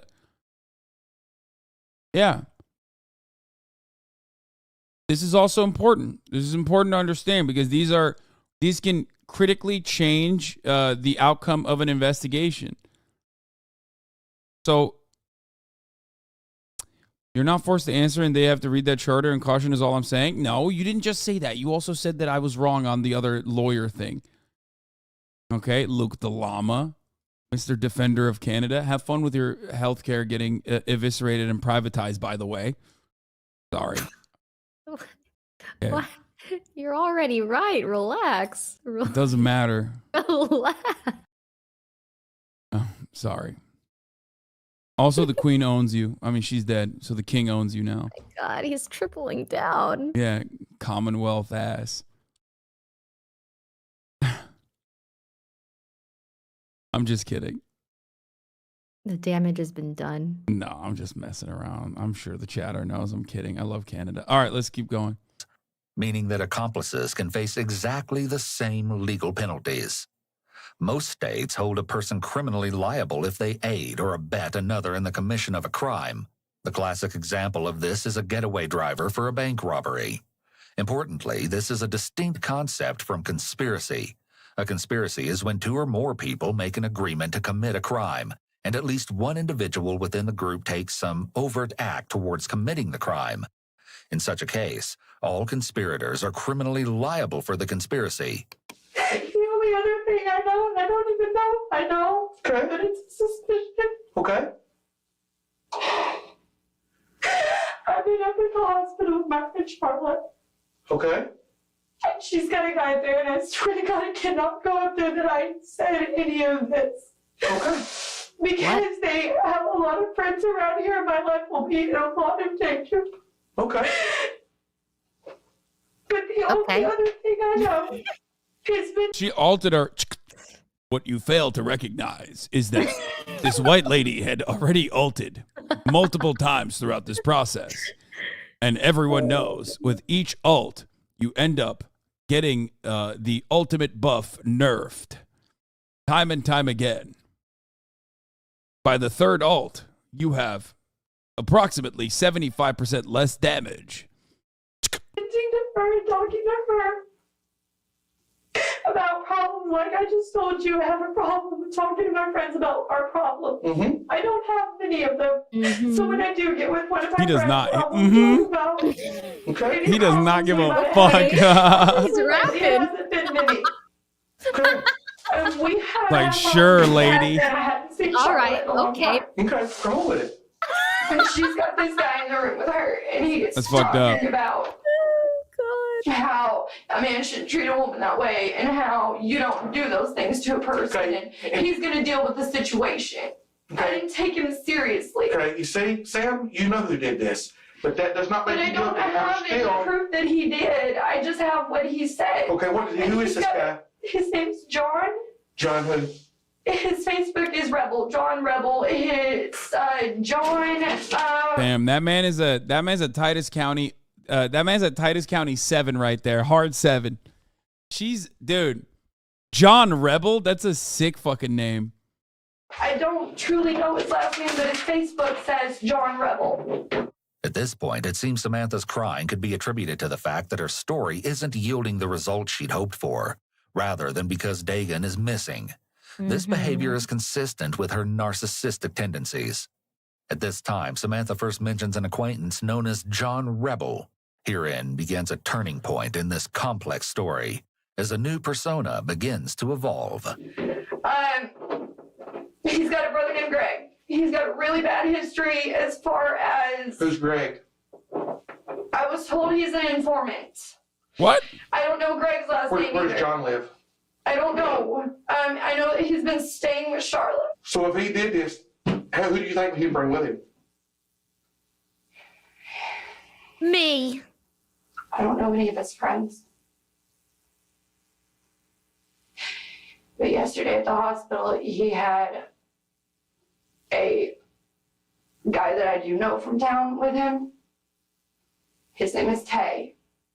So many dudes. Tay Rhymes. Samantha is beginning to let all of the cats out of the bag. In just a few short minutes, she's implicated John Rebel, who will soon be identified as John Sanford, and Tay, whom investigators will learn is a man by the name of Octavius Rhymes. The pace of the investigation is beginning to accelerate and will continue to pick up speed as the disturbing details begin to surface. Did they do something to let you know that it was them inside that house? Not 1,000% particular, but I'm pretty sure it was him. The height and the weight and the way he was talking all gangster. You pull yourself together and get to writing, and we need to arrest these folks and keep them off the street where they can't hurt you and your children. There was a third person with them. Okay, who do you think it was? He's got people that stayed with him. Who, John Rebel? When they were in the hospital together. Before this happened at my house. Yes. Tay was with him. There was another guy. I don't know his name. But he pretty much fits the bill of the third guy. There was 3 people? Yes, at the house there was 3 people. And at the hospital yesterday, you can look at the cameras, there was 3 people. So they have them on the video camera there at the hospital? At the hospital, yes. Okay. There was Tay and that guy and this third party. The one that I said was basically like the ringleader that was bossing everybody around. The other 2 really didn't talk much other than a word here and there. But it was the big guy, the third party that was at the hospital. She claims not to have known the third man at the hospital, but she's prepared to shift all of the blame in his direction. The only thing I know about the heavyset dude is they called him JoJo, but they told me that wasn't his name. I believe they said it was Jose. Samantha reveals quite a bit about this third person. Samantha gives a detailed story about where JoJo lives and knows that everybody calls him JoJo, despite saying just moments ago that she just met these individuals. Also, another significant item to note. Do you recall when the corporal at the scene learned of a ping on Dagan's phone from dispatch? miles from a residence in Pittsburgh. Pittsburgh? He asked Samantha if she knew anyone in Pittsburgh, and she had no reply. Well, it turns out she did. Tay and JoJo were both residing in Pittsburgh. Yada yada does She it. heads out for a smoke break as members of the sheriff's office prepare to head to the local hospital, determined to intercept. Damn, they gave her a smoke break for all the leaks, dude. Yada yada does it mentioned. A good thing. I love the new IAA. It's so funny, chat. So stupid. 2 suspects that have been frequenting Charla's room for All right, Ray, days. you keep him occupied. Both I gotta John pee and real quick. JoJo were apprehended at the hospital at 9:39 a.m. As you'll see, each interrogation will be damning, to say the least. The clock now reads 10:10 a.m. The other party that was picked up at the hospital by the sheriff's office, a man by the name of John Sanford, a.k.a. John Rebel, is seated in the interrogation room. He's dressed in black pants and a black long-sleeve shirt. The clothes match Samantha's description of the assailant's dress provided to law enforcement. Clearly, John is quite comfortable here. He may be thinking that if he engages with law enforcement, they'll believe him or go easy on him. John, you know what this is about, buddy. You know exactly what it is. You know what happened over at Samantha's house last night. That's what we want to talk to you about, okay? I'm on Randize. You know you're right. You don't have to talk to me if you don't want to, and that's fine. I hope you decide to, because I think there's some things you're probably going to need to tell me. I feel like I Your side can't of the talk story. over it. They see if it's going to match Samantha's, because Samantha, you know, I'll be honest with you, she's pointing the finger at JoJo. She said you was with him. Now, do you want to talk to me just a little bit about this? Yeah. Okay, well, let me tell you what they're saying first, because I think you'll be honest, because Chat, we can April Fool's prank him. I better Everyone do. be quiet. he's dead. But now, according to Samantha, you was just a bystander. Why, JoJo beat the living crap out of him up there in the room where y'all blood collecting evidence. Anytime there are multiple suspects involved in a crime, police will want to separate them as soon as possible, so they don't have a chance to get their stories aligned. Police may often plant the seed of doubt that the others are implicating them, leaving each suspect with the decision dilemma of whether to confess or remain silent. The detective is also utilizing a read technique here of placing blame on an outside source rather than on the suspect himself. This will make it easier for John to admit his involvement, because the detective is building the theme that John was just a bystander and not the main perpetrator. Additionally, in this situation, it's likely that there are no real bystanders from a legal standpoint. Under a theory of accomplice liability, if the prosecution can prove that John aided or abetted the murder of Dagan, John would be in the same legal jeopardy as the person who pulled the trigger. Okay, this all started yesterday. Like you said, yeah, we talked to her about her problem with her husband and all that. Never did I plot to kill the guy. I have a problem with males hitting females. Oh, no. And I do too. She did say that Hassan? there's been times What's it's up? crossed her mind. Everyone's gone. Oh no. What do you mean? Chat's dead. Did you tell him the spam? Okay, first of all, Dot, why dot, did you dots? keep the video playing? I can't talk to chat when the video's playing, and I didn't even pay attention. Ever since you got up, I didn't listen to a single thing the video's playing, because I was trying to think, I was like, how am I supposed to talk to chat if the video's just playing? And then I was thinking he's probably gonna rewind this because he's not listening either. And then chat died. Did you get them to spam it? Or that's what I thought you were going to do. I thought you were trying to pull a trick on me. Yeah, did it? I know how Jezebels are. Are you calling me a harlot? I know how women do tricks. April Fools. Tricksters. That was a good one. I told them to hide. Yeah, well, I assumed, which is why I wasn't, saying anything. But yeah, you guys got me good. Trickery is sinful, though. Never again. None of this tomfoolery. Cease with this tomfoolery. We got him.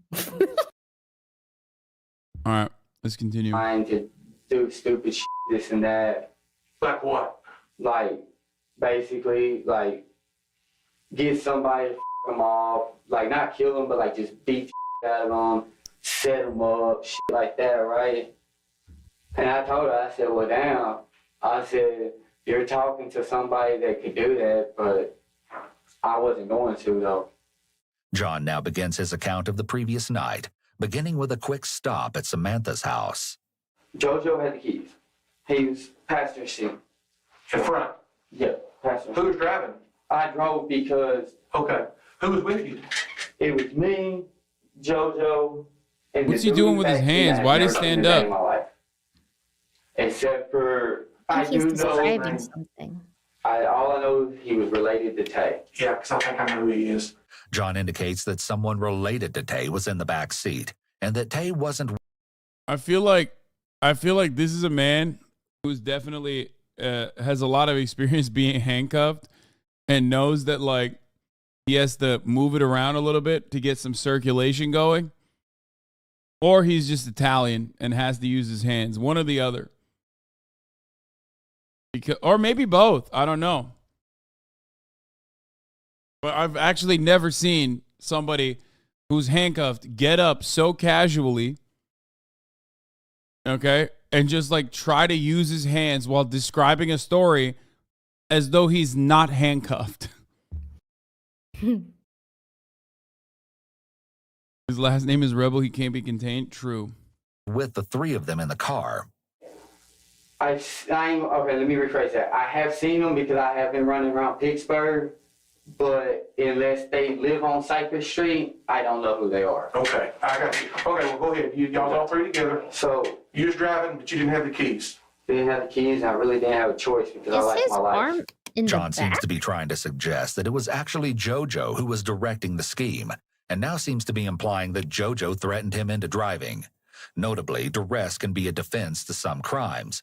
However, it's typically... What was your question, Ray? I can't tell if he's handcuffed from the back or from the front. Is it in the back? I think it's from the back. Not a defense to the crime of murder. John gives his rendition of what occurred at the Ibarra home. How's he doing that? I'm the only person that knows the layout to the house. So, Judge, I mean, it's insane how much movement he's got in his hands. It is wild. Like, he's just like talking with his hands while he's handcuffed. This is a man who's definitely been handcuffed before. Okay, like a lot.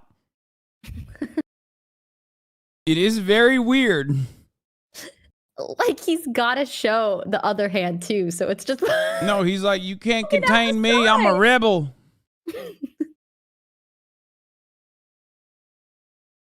Very Italian, yeah, basically. He's like, where they sleep at? And I just walked up. Look at him! And told him, man, look, upstairs. They ain't go up.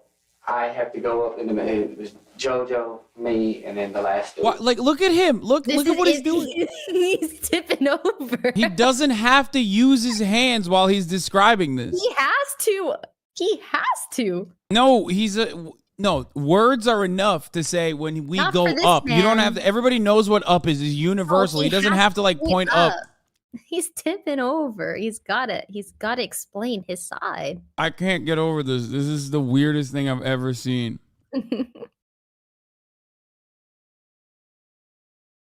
If he falls out of his chair, I'm gonna lose it. And that's when all hell beat the living hell out the dude. Honestly, me personally, I do not believe Samantha really had a hand to play in it. I think that what she was saying no, just not the kind of table got grab. too far. Okay, so what happened? Who beat the hell out of him? JoJo and the other guy. John is awkwardly using his hands as he talks, despite being handcuffed. People may increase their use of illustrators to make their lies sound more believable or give off the impression that their story is true. Jose. That's a terrible way to no. There's so much more to the story than that. You can infer so much more about Johnny, what kind of experience he has being in handcuffs, And the fact that he's definitely Italian, okay? And all Italians are guilty.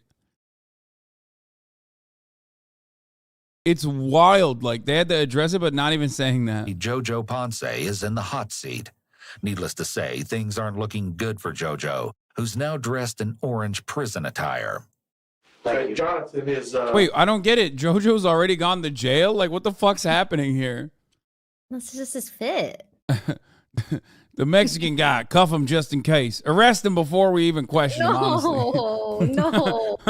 They're like, it's probably his fault. That's awful. I mean, what the hell? Why is he already He's in just a wearing- jumpsuit? It must just be an orange shirt. No. Really he's putting this whole thing off on you. And said that Oh, you're never the one mind. No, he's like, wondering. no, he is like, you thought that was just casually his garb? I thought maybe, okay, well, the door was open. I didn't see the rest of the fit. I do not understand why JoJo, an hour in, is already in prison. Like, what's happening? How did they just arrest him? Maybe he tried running from the police. I don't. You said something about like maybe you had a bad dope deal that went bad. I don't even know. Matter of fact, I specifically told them when she told me who her husband was, right there in Octavius' house. When she told me his name, I told her. I don't even know who they are. I don't even know him. Jojo said, well, what do you No, think not you can this do? guy. You think you can come up with 20 grand in 5 minutes? John mentions that Jojo demands Dagan produce $20,000 within 5 minutes if he wants to fix things. This is almost exactly what Samantha told the police. This could be because it's true. However, if you watch Samantha's interrogation footage, it's clear that she's trying to paint the incident as drug-related.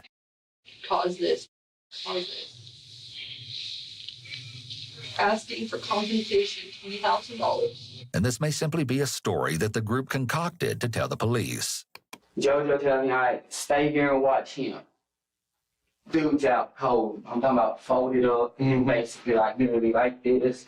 Oh my God, he's animated. This dude cannot stay in one fucking spot to save his life. That's crazy. He got on his knees. Like, what the fuck? Outside the house, they had him up against the truck, hands still behind the back, had his face down like this. What part of the truck? The hood of the truck. Okay, that makes sense. That's where, okay. The investigator catches himself here just before he almost lets out a piece of evidence. Retaining key evidence is a way to corroborate testimony and also to tie physical evidence to one or more suspects. They went through the truck. And at this point is when I start thinking, damn, what the really going on? Because they put the dude in the back seat. So we go. We leave. As we're going, they tell me, I go here, whoa, I'm driving. We go all the way out to the country. Get out to the country. Next thing I know, they walk off. What's he doing? Go start the vehicle. Go start the vehicle. He's flexible. He's flexing. I'm like, Oh, that was so gross to so I watch. start running back to the vehicle, and in my mind process, this is my neck of the woods now. Stop! So you know where you're at? Sorry. Yeah, this is my neck of the Because woods. we're fixing to go out there, me and you. We're going back out there. Because everything you're saying so far is matching 100%. Before I make the vehicle, all I hear is pop.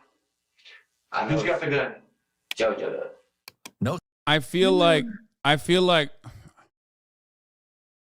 can't believe I'm saying this. Sorry for speculating here, but it seems to me like this man is on meth, okay? I'm just going to point that out. I've never seen somebody both so comfortable in handcuffs while also simultaneously fidgeting so fucking much. Is that a meth thing to do? Yes. Fidget? It's just like he is literally, it is crazy to see someone just tweaking this fucking hard. I mean, he's tweaking harder than XQC. Okay? That's all I'm going to say. And Anyway, we don't know. Let's see what happens. Well, obviously, not all of us are going to see what happens because at the top of the hour, there's a 3-minute ad break. And those who are not subscribed will not see what happens. It's not a good one. Okay. Oh, come on. Don't say that. Everyone's giving me a lower score. Well, if you no longer want to see those ads, you want to see what happens, all you need to do is subscribe for $5 or free with the Twitch Prime or by getting gifted a sub. It's just 3-minute ad break now.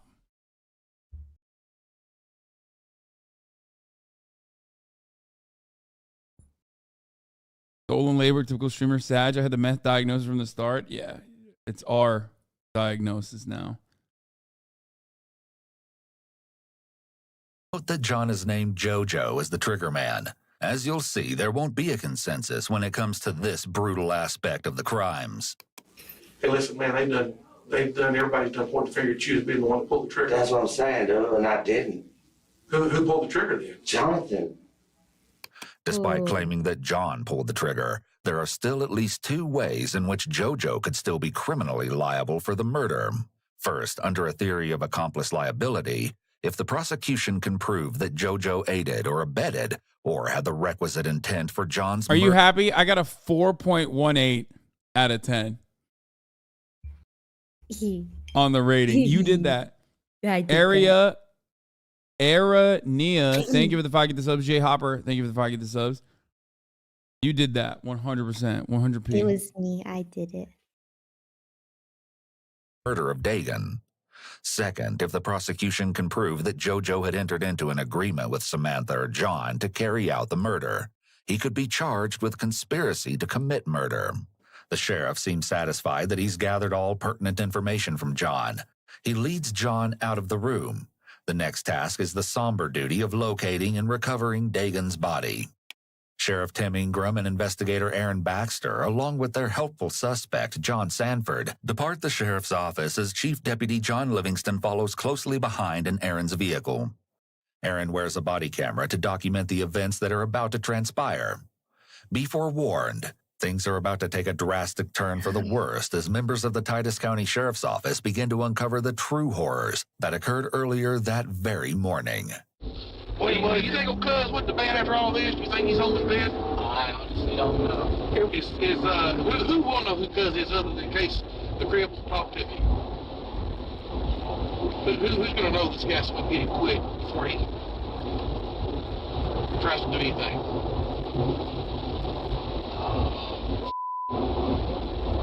Almost anybody in Pittsburgh that really... So is that his name? Is that what everybody calls him, Cuz? The sheriff asked John, who will be able to identify the mysterious third party, known to us only as Cuz. We'll soon learn his true identity.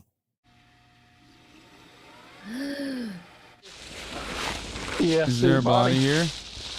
There's a body. Yeah. I'm hiding it. I'm hiding the screen. No, they wouldn't show the body. Oh, it's they blurred. don't show the body. It's blurred. Dead. Good assessment, officer. Okay. What we need to do now? Dead. Oh yeah, he's dead. He's not gonna be alive. What we need to do now is 2 of us need to break off and take him and use a recorder and let's go get that gun. Sadly, Dagan's body is located at 11:28 a.m. Aaron places a call to the Camp County Sheriff. They didn't to even alert him hide of the body. murder within Didn't his even jurisdiction. cover him up. Meanwhile, back at the Titus County Sheriff's Office, an anxious and fidgety Samantha has returned to the interrogation room. The clock now reads 11:45 a.m. It seems Samantha hasn't been informed that Dagan was located, deceased, approximately 17 minutes earlier. While the members of the sheriff's office are locating the potential murder weapon, Samantha occupies herself by writing on the dry erase board in the interrogation room. Just as Samantha leaves the room as the clock reads 11:58 a.m., Aaron's body camera recording resumes.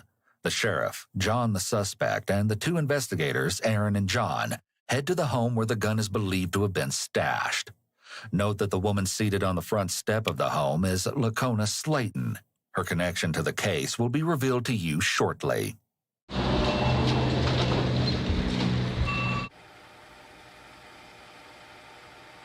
Okay, I'm sorry. Hey, what?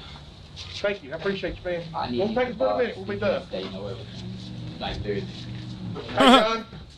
Where's that guy? It's not that they know everything. Like seriously, it's because you told them everything. That man was the greatest witness of all time. If he sees a single moment of jail time, he really fucked up.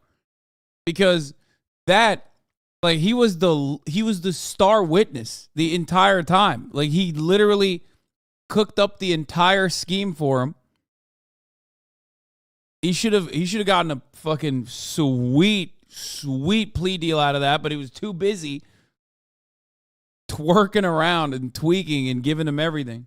It was out here, but it's apparently not out here. Who got it? I don't know. Y'all arrested me. Why ain't it out here? I don't know. No, I swear to God, I don't know. the box, and the box is In a locked box. So you already knew the gun was involved in it? No, she has no I didn't clue. know about. She has no clue about nothing. Oh I'm telling you that now. So I haven't. She has no clue about nothing. here's the deal. All right, we need the gun. You could be charged with the same thing. She was. I know here. what the. You could be an accomplice to murder, capital murder. That's the death penalty.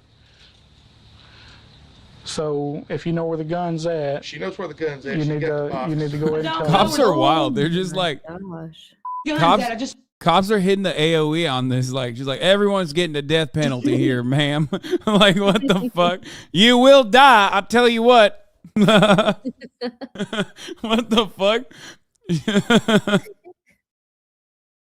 It's insane. That's insane to just like. You know what? Where's your dog? Your dog's also getting death penalty. This man back here, death penalty. Do you understand me?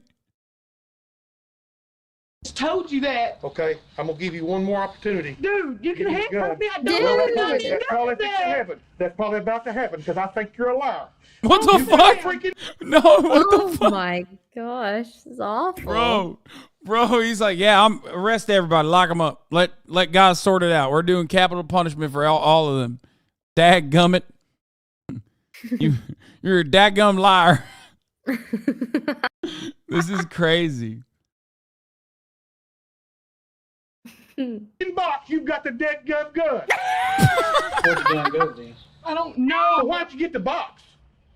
I don't care, man. I didn't do. That you must be about as low life as that husband of yours. He ain't husband. Well, you with him, about the same thing. Whatever. The sheriff and Lacona are referring to JoJo here.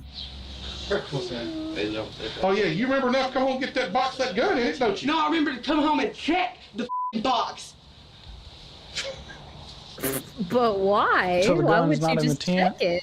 I don't know. Go check the tent. I don't know. Is it okay if I check the Yes, tent? it is okay. Okay. And where's it at? Right behind the house. Okay. And this other cop, they're doing the good cop, dadgummit cop. Okay? That's what they're doing. It's very effective. The good cop is like, okay, ma'am, can we check the tent, please? The other guy's like, dadgummit, you know where the dadgum gun is.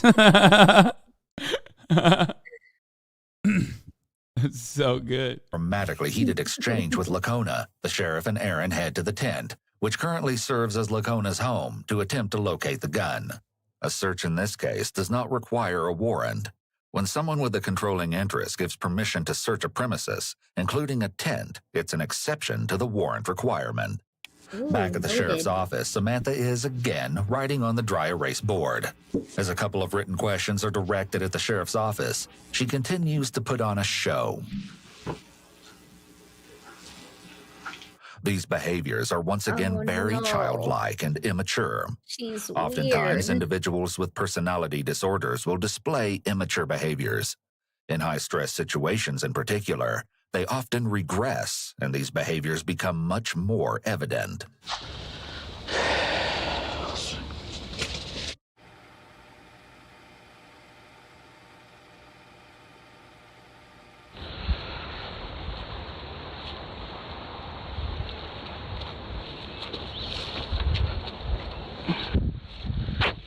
There you go, right there. I bet you.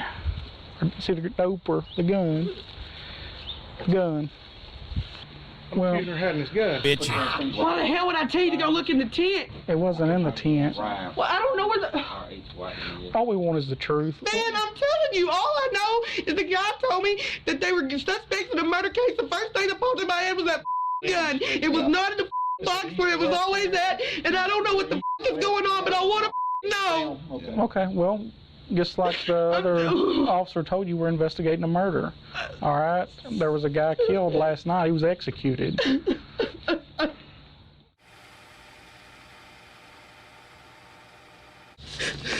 He wasn't supposed to have it, was he? No. Convicted felon or? Yeah. Okay.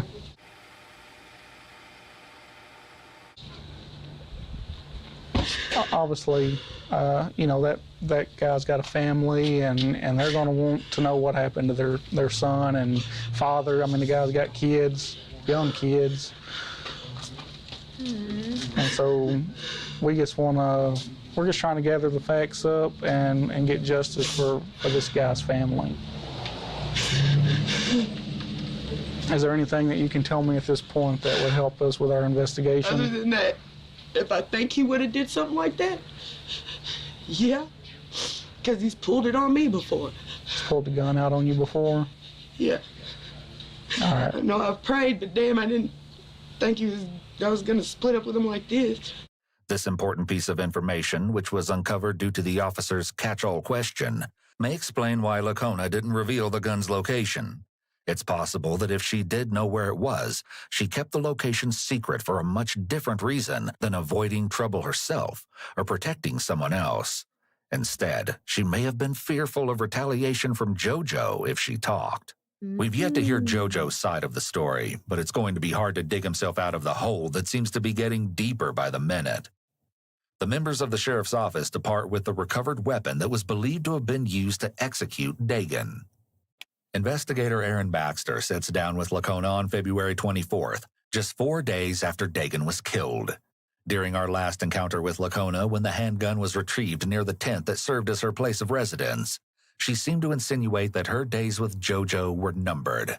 However, she initially referred to JoJo as her fiancé at this meeting. It may be that she had a change of heart and decided against ending the volatile relationship after all. As a result, she may be less forthcoming in her interview than the sheriff's office would have hoped.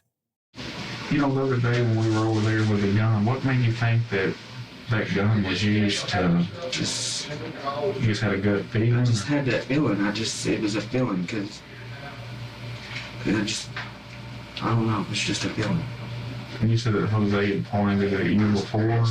Yeah, in the past, but he would never, when it comes to other people, he's not mean. He's a coward. When it came to me, it was different. Other folks, he was a coward. He always backed down from fights and stuff. And I just don't understand. I don't see, I just don't understand. What? Why? JoJo didn't even know her. As far as I knew, Jonathan was the only one that knew her. Then I found out Tay's known her, Jonathan's known her. JoJo didn't know her, so why would he even... I don't know. Lacona seems genuinely confused about the conspiracy and why JoJo would participate, seeing as he hadn't met Samantha until the day before the murder. According to future testimony provided by John, the three men smoked methamphetamine while en route to the Ibarra household. No. What? No. That's... Oh, hold on now. This is a shocking development. A shocking development, if I do say so myself. Ain't no way. Perhaps this claim could explain the violent behavior seemingly uncharacteristic of JoJo. So why don't you never found that gun in my tent? I promise you didn't. Where do you think I found What?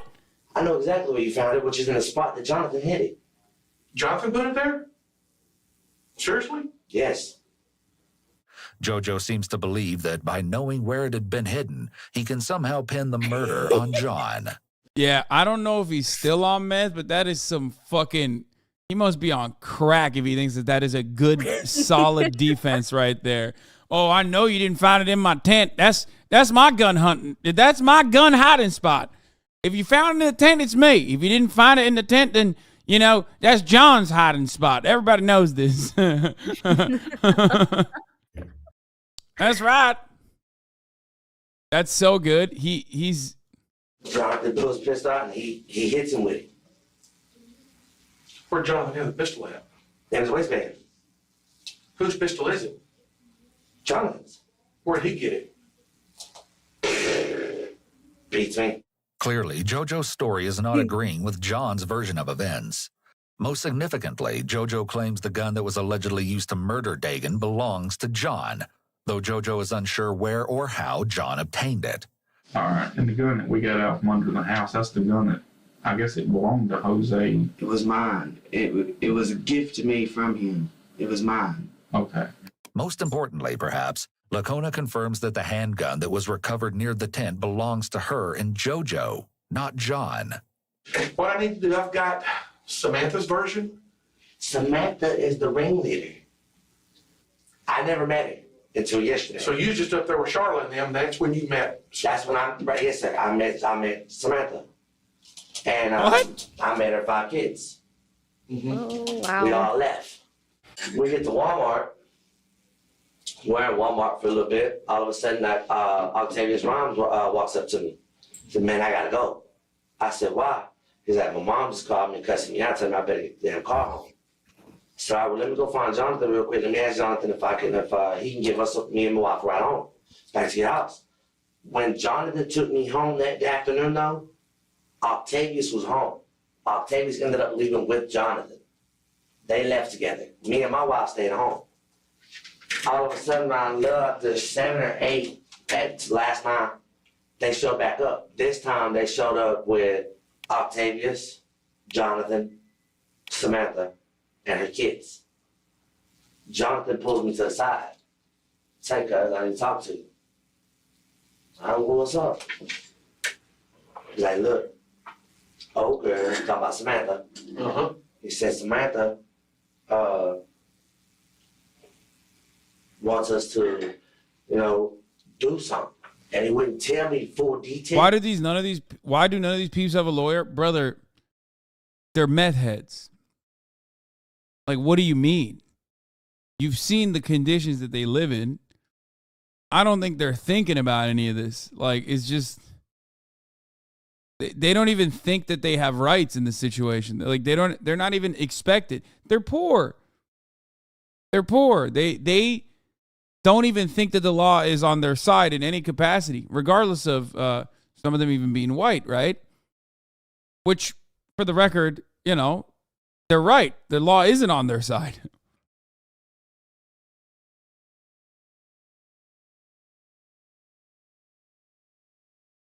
Doesn't necessarily always mean stupid. I mean, Yeah, I think sometimes too, they might think that they're coming off as more innocent or trustworthy when they don't. he's have already a in. lawyer. I think we're way past the point of no return at this point. When you're Well, in the like, orange jumpsuit. Samantha should have at least had a lawyer.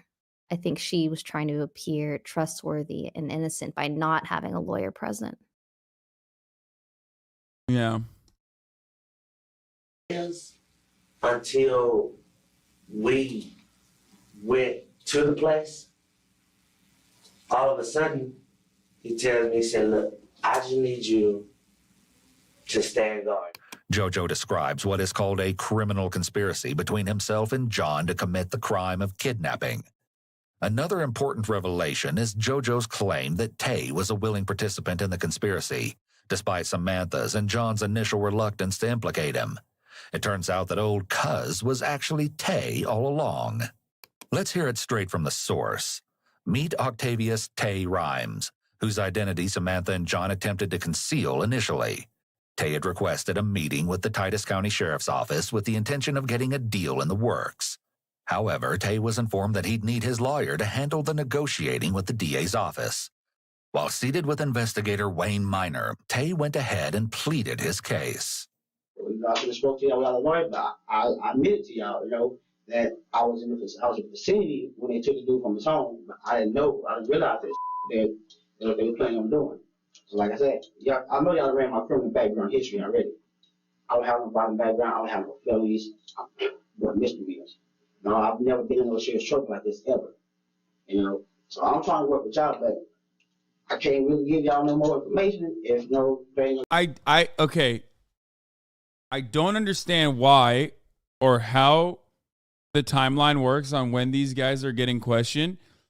But I too have noticed that the only two people that are like immediately in jail here and in the orange jumpsuits are the black guy and the Mexican guy. What's up with that? No, I don't know. I'm not making any assumptions here, but I am simply asking, what the fuck is going on there? Like, why? Like, what happened? Because there's a process when you can't just like, for someone to go from plain clothes to like orange jumpsuit, there's literally a process that took place. And I am very confused how they just like escalated that or how they fast tracked that entire process for these two guys. I'm sure they'll describe it. Striking a deal is quite common in criminal cases, especially those with multiple defendants. Often, the prosecution will offer a more lenient sentence to the accused in exchange for the accused providing information to the police or agreeing to testify against one of the other defendants. However, it's important to note that a criminal defendant cannot make a deal with the police. Only the prosecutors are authorized to make deals with defendants. Therefore, any sort of deal that the police make with Tay wouldn't have any legal effect, unless, of course, such a deal was approved by the prosecutor's office. I stayed downstairs the entire time. And then, but she whistled. That means she was downstairs. Because like I said, me, Octavius, and how'd she whistle? Was it like that or? Yeah, like that. That's what I'm saying. She was downstairs. She had to be. But you didn't see her? No. And so who went back in when she did that? Jonathan did. And all of a sudden, Jonathan comes back out and says, "Come here, cuz I talk to you." We walk over here. He's like, her mom just called, said she's that a friend, she's sending a friend over to see her or whatever, something like that. He's like, so she said, we got to go. We need to go now. JoJo claims that Samantha told them to move quickly. Records indicate that she called her mother to alert her of the attack. Because her mother's home was an hour's drive from Samantha's, she assumed that would give the men ample time to leave the premises with Dagan. What Samantha didn't anticipate was that her mother would send a nearby aunt to her rescue. There's no way JoJo could have known this bit of information if Samantha wasn't in on the ruse. And so we left. They arrive at a secluded area that serves as their destination. Tay's looking at me, I'm looking at him. Jonathan looks back at us. Jonathan pulls it out, he's holding it. All of a sudden, I tell him, man, dude, you're too close, dude. You shouldn't take the man's life, but you're too close to the road. Tay's looking, Tay's like, man, you really are. He said, it's gonna be loud. This moment is key, as with this statement, JoJo may have just admitted to being an accomplice to Dagan's murder. By admitting to the sheriff that he told John to move further from the road before killing Dagan, prosecutors could argue that JoJo attempted to aid John in his murder of Dagan, leaving JoJo equally culpable for it. All right, hold on just a second. Drink your Coke, and I'll be right back. Dumb. While JoJo waits for the sheriff to return, he's well aware that the camera is still rolling. I don't understand how the hell are you gonna blame me for shit that he did. Oh my God, he's the best criminal. Yo, that is awesome. Oh man, it sure be a crime if I went to jail for criminal conduct that others did. It's like, dude, that's awesome. That's awesome. That is excellent. Brownie points for him. He should have a reduced sentence for that one.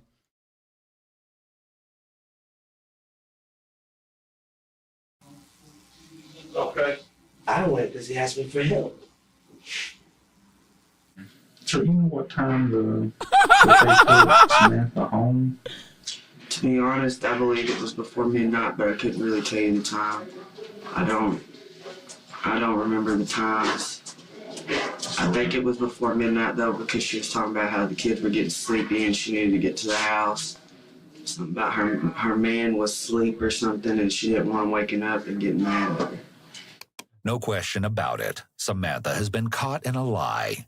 Cell tower records give us the real story. Despite Samantha's attempts to deceive law enforcement, her phone wasn't near her home until approximately 10:30 p.m. on February 19th, just a few hours before the invasion. A major development in the case occurs just 3 days after the murder of Dagan, though it would be a stretch to say it came as a shock. Samantha is arrested and charged with aggravated kidnapping and murder. In the end, the failed conspiracy resulted in lengthy prison terms for all involved. John and JoJo pleaded guilty the following year, in April of 2016. They received 50-year sentences for their roles in Dagan's kidnapping and murder. John Months got later, a in December of 2016, Tay went on trial. It didn't go as he'd hoped, however. He was found guilty of murder and aggravated kidnapping and was sentenced to a total of 93 years. Last but not least came the mastermind behind the whole terribly designed plot. God damn. Samantha went on trial for Dagan. Bro, John got 50 years and he spilled the beans the whole damn time. That's crazy. Okay. Also, why did Tay get 93? I don't know. I don't know what happened there. Is he the one who shot? Is that what they decided? He's the one who shot the person?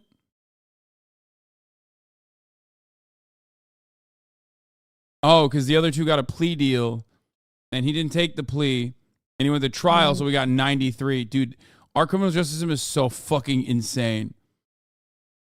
Murder in September of 2017. Not surprisingly, she was found guilty. She was sentenced to 99 years. In addition, she received another 50 years for the kidnapping to be served consecutively with her murder sentence. Like, why not just make To it this 100 day, years? It is still unknown who pulled the trigger and killed Dagan.